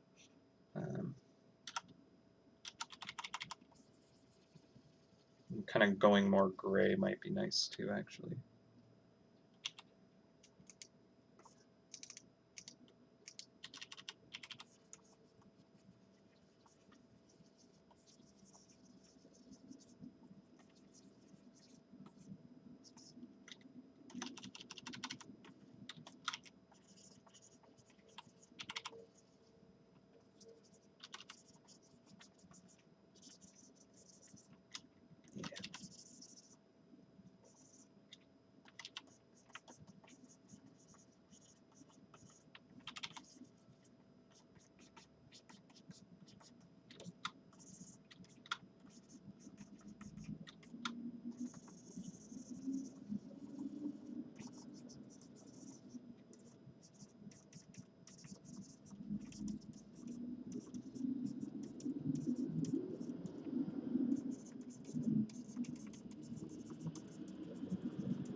Alright, I think that's sufficiently grungy and gross. I'm sure he's feeling very proud. Probably paid a pretty penny for this nasty cloak.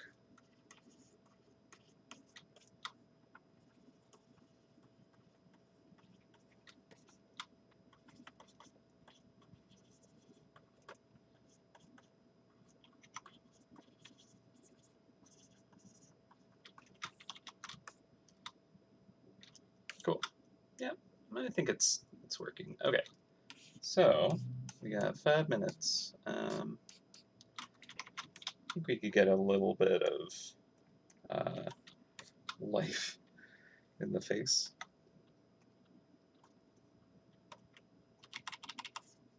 I had a little chuckle because I'm actually like wanting to almost make him look just like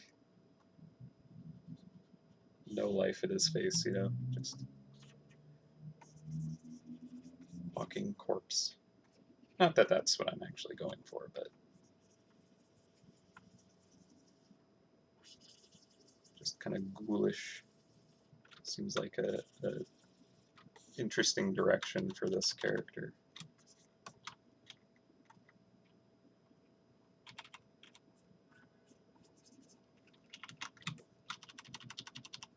We'll go kind of like blue in the kind of shadows with sunken eyes.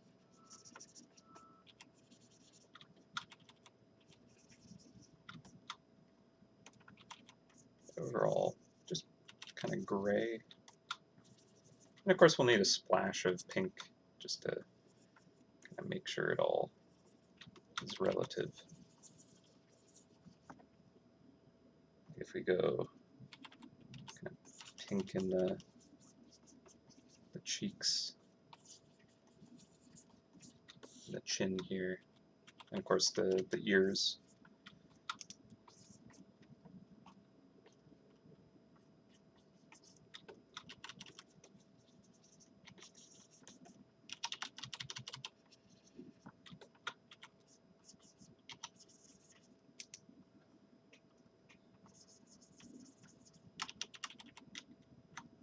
Okay, I'm going to turn the sketch off. Not yet. Not ready for that yet. We're getting close.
I like all the little kind of wrinkles and stuff here on the sketch. Kind of makes me think of like a naked mole rat. Let's see.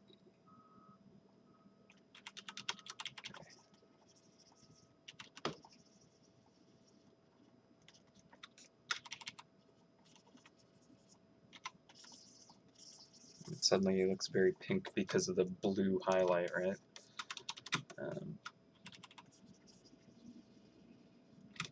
So maybe I want to make it a little more gray.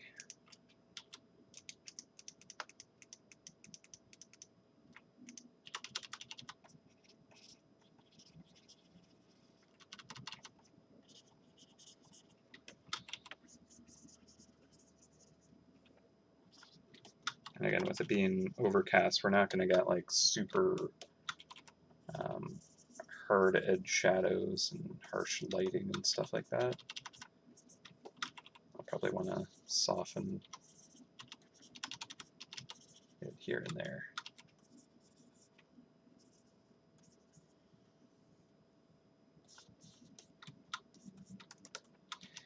Okay, well, we have hit 1 o'clock. So I'm going to take lunch. I'm just gonna just finish some minor gross wrinkles. Just make them extra terrifying. And I think at that point we might be able to turn off the sketch. Yeah, so we mostly have the character present in that. I think there's definitely still stuff to make work a little better.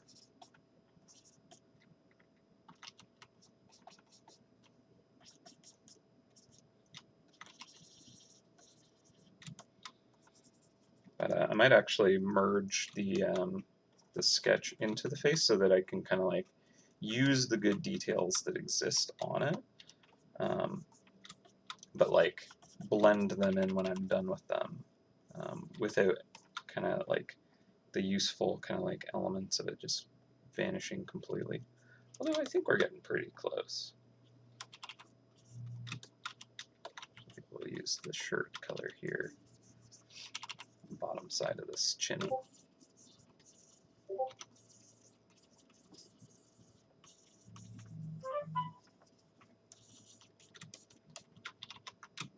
Ooh, he is horrible looking. I love it.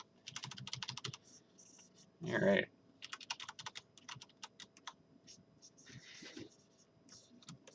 Absolutely not someone that you would want to be like just cornered by.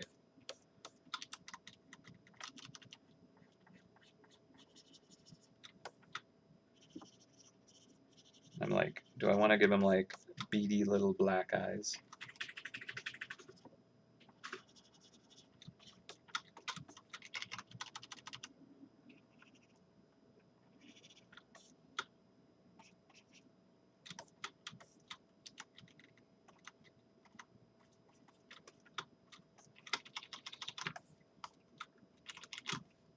Yeah, the tooth here is kind of gonna have to be tweaked a bit.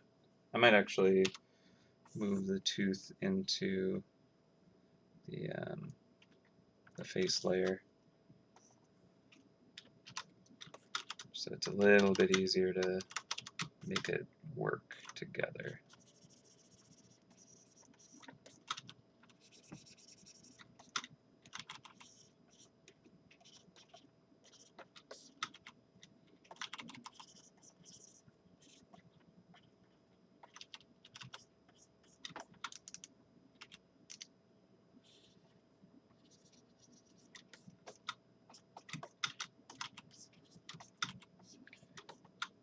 Okay, well, there's a lot that I can still do with that, so I'll worry about that after lunch.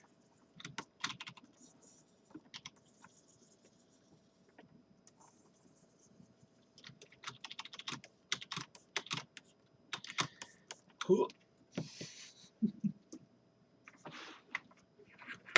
All right, so saving, and we're going to put up a timer, and we will meet back in 57 minutes. All right, well, until then, have a good break, and I'll see you soon.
we're back. Hello, welcome, welcome. Lunch is done. Alright. So, as I said, I'll probably be a little more kind of not as rambly at this point. But goals are to try and get the coal element in the background. I want to try and create that environment. And then I'm thinking the face, I might even shrink a bit more. But, I mean, there's quite a bit to do still. So, I think for the shirt, I'm going to render that. And hands. Alright. Yeah, alright. Let's see. It's been 84 years. Just kind of going through the layers. Okay, so this is the coal background. I think that tackling the coal as the next step is probably going to be pretty useful. So I just have some reference images up on the side monitor. What I want to do is kind of go for a very gray kind of lit side, and then the kind of shaded side can be a little warmer, like it is. So I'm gonna create a new layer, clipping mask, and we could start with probably triangles. And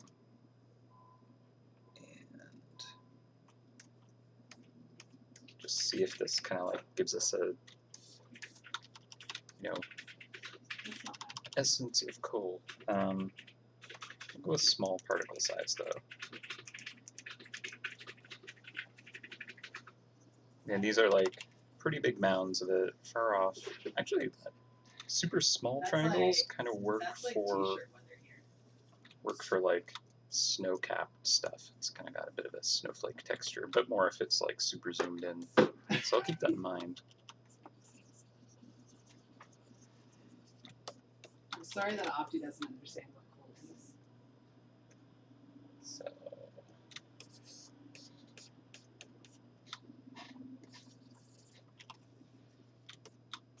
I just want to make sure that there's like a good value shift between the character and the backdrop. So what I should probably do is be looking at it in grayscale. I'm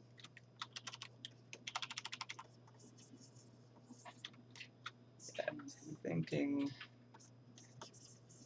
super tiny triangles might not be the best for this texture. I'm getting there. Leather might be okay. Look, I don't think it has enough like texture. So granite's actually much more kind of like fibery for this brush, just because the particle density is probably way too high for it. I still haven't like fixed the permissions for the Ash, what is ash? Ash is kind of cool for just like smoky you guys have permissions. dust. What? Okay, I'll fix it.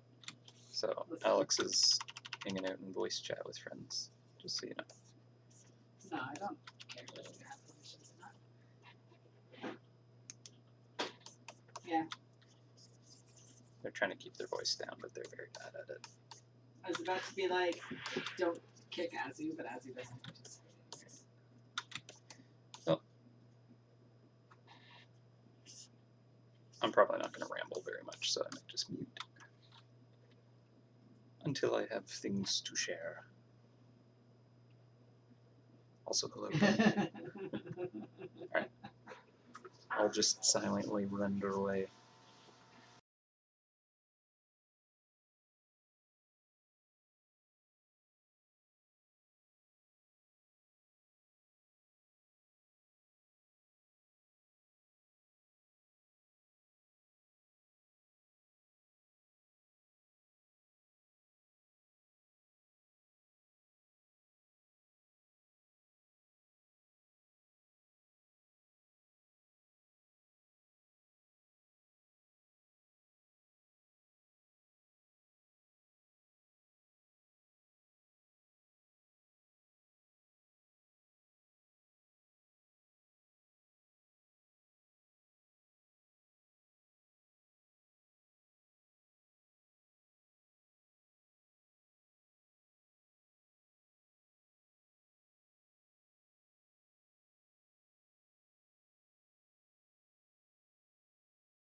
Alright, well.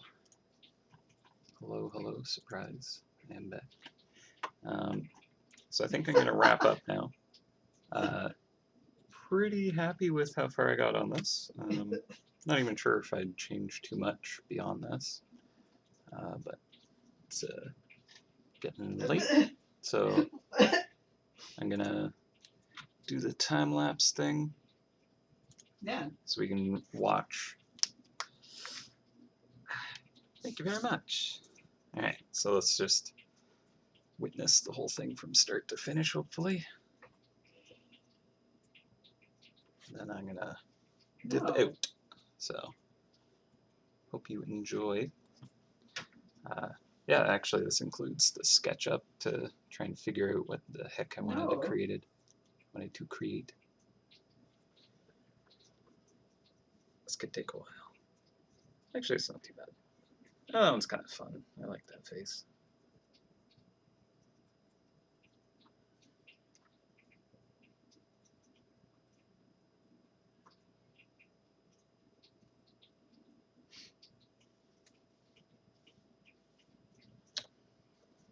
Hopefully, it didn't stray too far from the design, but I think we ended up in a pretty good spot. Maybe I want to get more like black soot on the trim, and like have that kind of like in the water, kind of like dispersing. Could the gem on the cane be something that could power a trap? That'd be interesting. There's tap taps. Could be.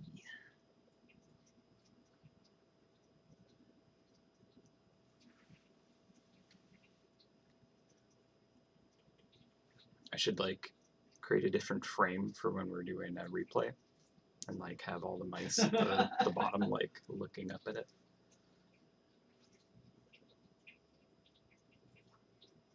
Oh, yeah, I didn't get like the flex and the coal because originally I was kind of like, oh, maybe like diamond flex.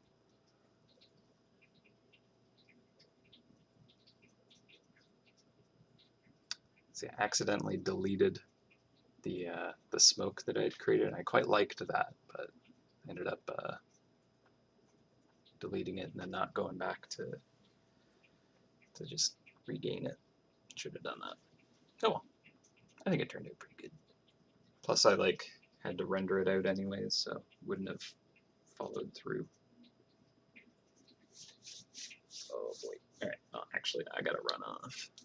I've seen all this. I drew it, but I'm gonna use the washroom, so I'll be right back.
actually Yeah. pretty happy with how much I got done today. I don't always get this much rendered, so worked out pretty well.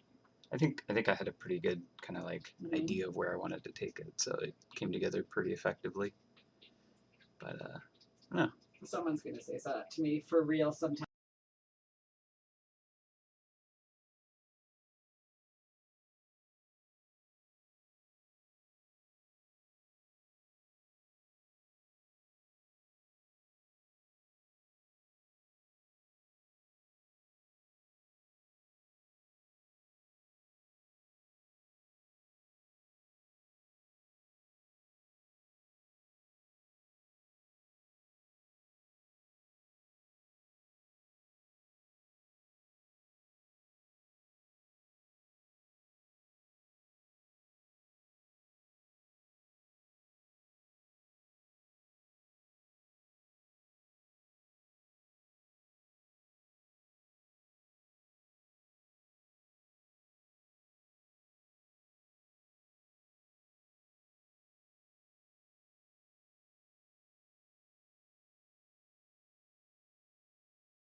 I might actually do like a color pass over the whole thing just to add a little. We'll just kind of color variants. I'm sure you can.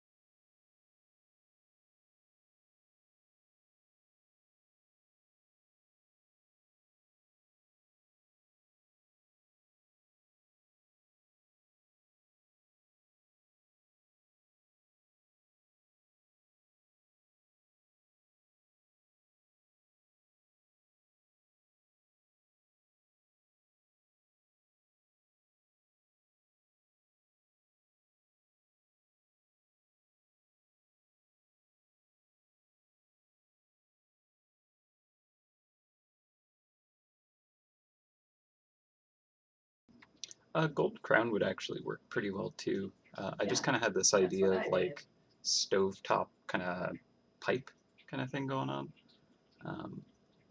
But maybe like a Joy gold steals my brush. trim on the crown even. I guess because in the original sketch I kind of had that kind of flared pipe as his crown, and then like I had billowing smoke coming out of it.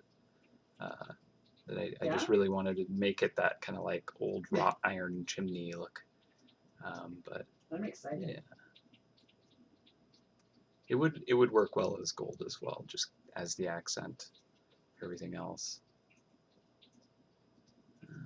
Not totally sure that the like the gem in the staff really kind of comes through. So a couple of things I would potentially tweak for it. Let's see if we can do that real quick. Let's do a new layer.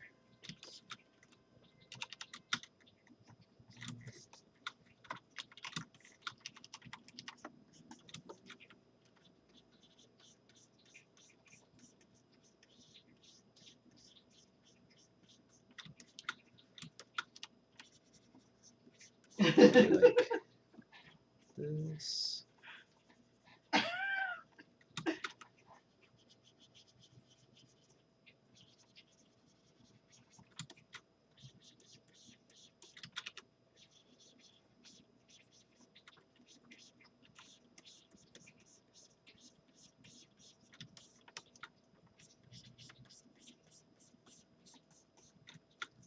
I suppose that the inside could be like gold plated or something weird.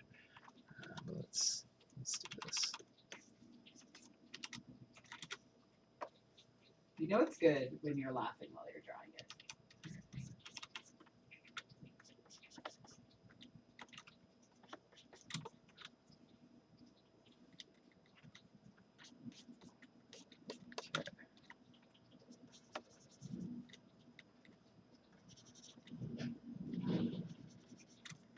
Yeah, I think I'll try the gold plating on the inside too.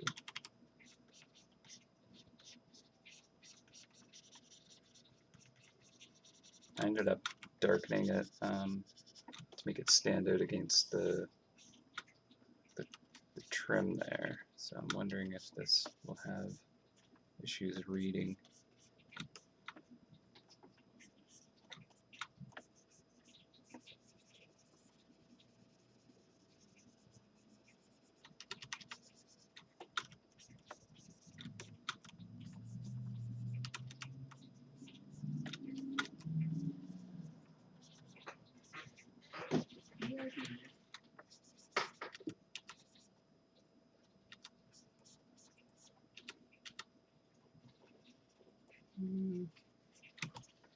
Maybe, I don't know.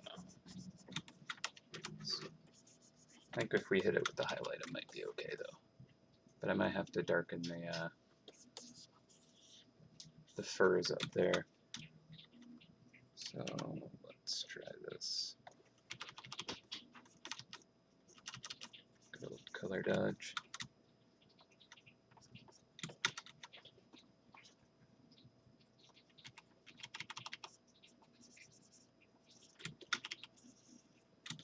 It might not be so bad actually.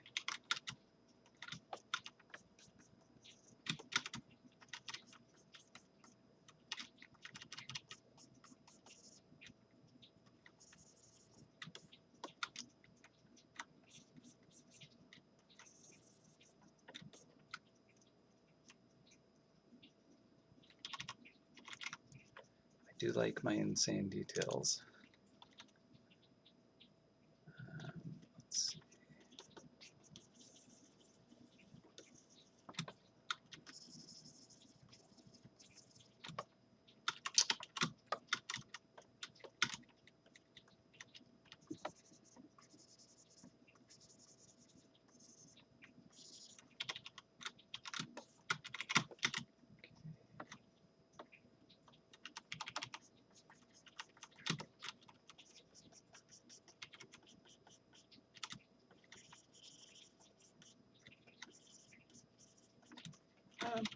Yeah, you know what? I think that'll work like that. Yeah, the gemstone, not too stoked about how dull that feels. This one's going to be a little bit tougher because if you look over at the layers, I have merged everything quite a while ago, as I am known to do.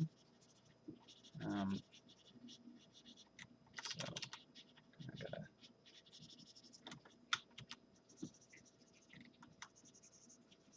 work around that.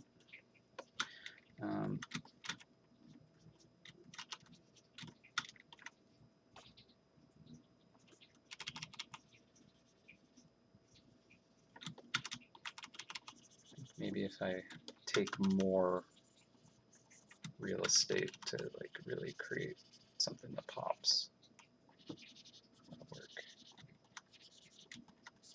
And then just kind of maybe surround that with more dark material.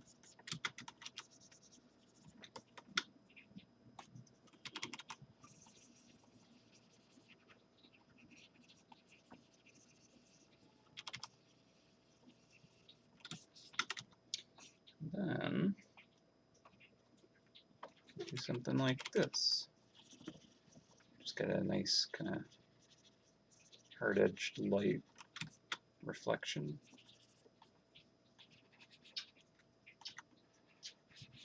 That should help describe this kind of like gemstone.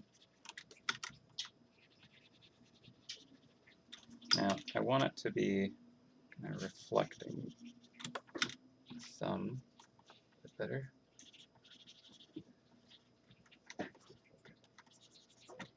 So, Stand back. I don't wash smooch break.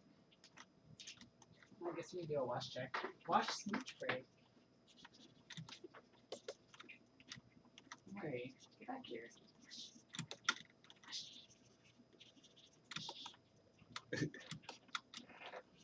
buddy. Bing. Oh my dear, bee thing is in the way. Don't worry, I'll fix it. Come back.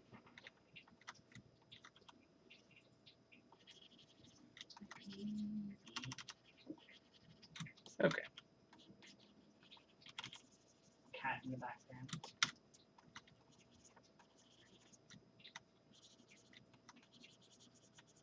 I wish he'd face the camera, but he's like, no. Mush? Mush? It's not Squish. perfect, but I'll go with that.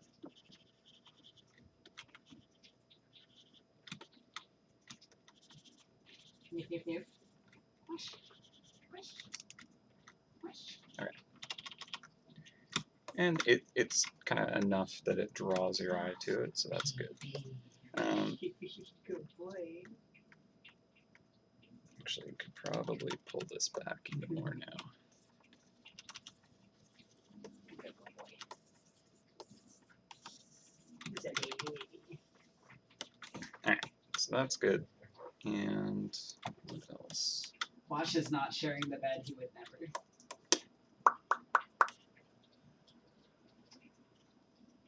Yep.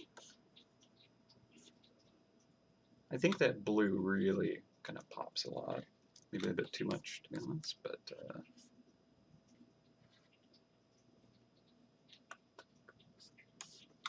not sure if there was something else that I'm forgetting now. But yeah, I think I'm gonna wrap it up. I had a fun time, so I hope you did as well. I think we created something pretty good today. So thank you all very much for joining me, and I shall see you in probably 2 weeks' time.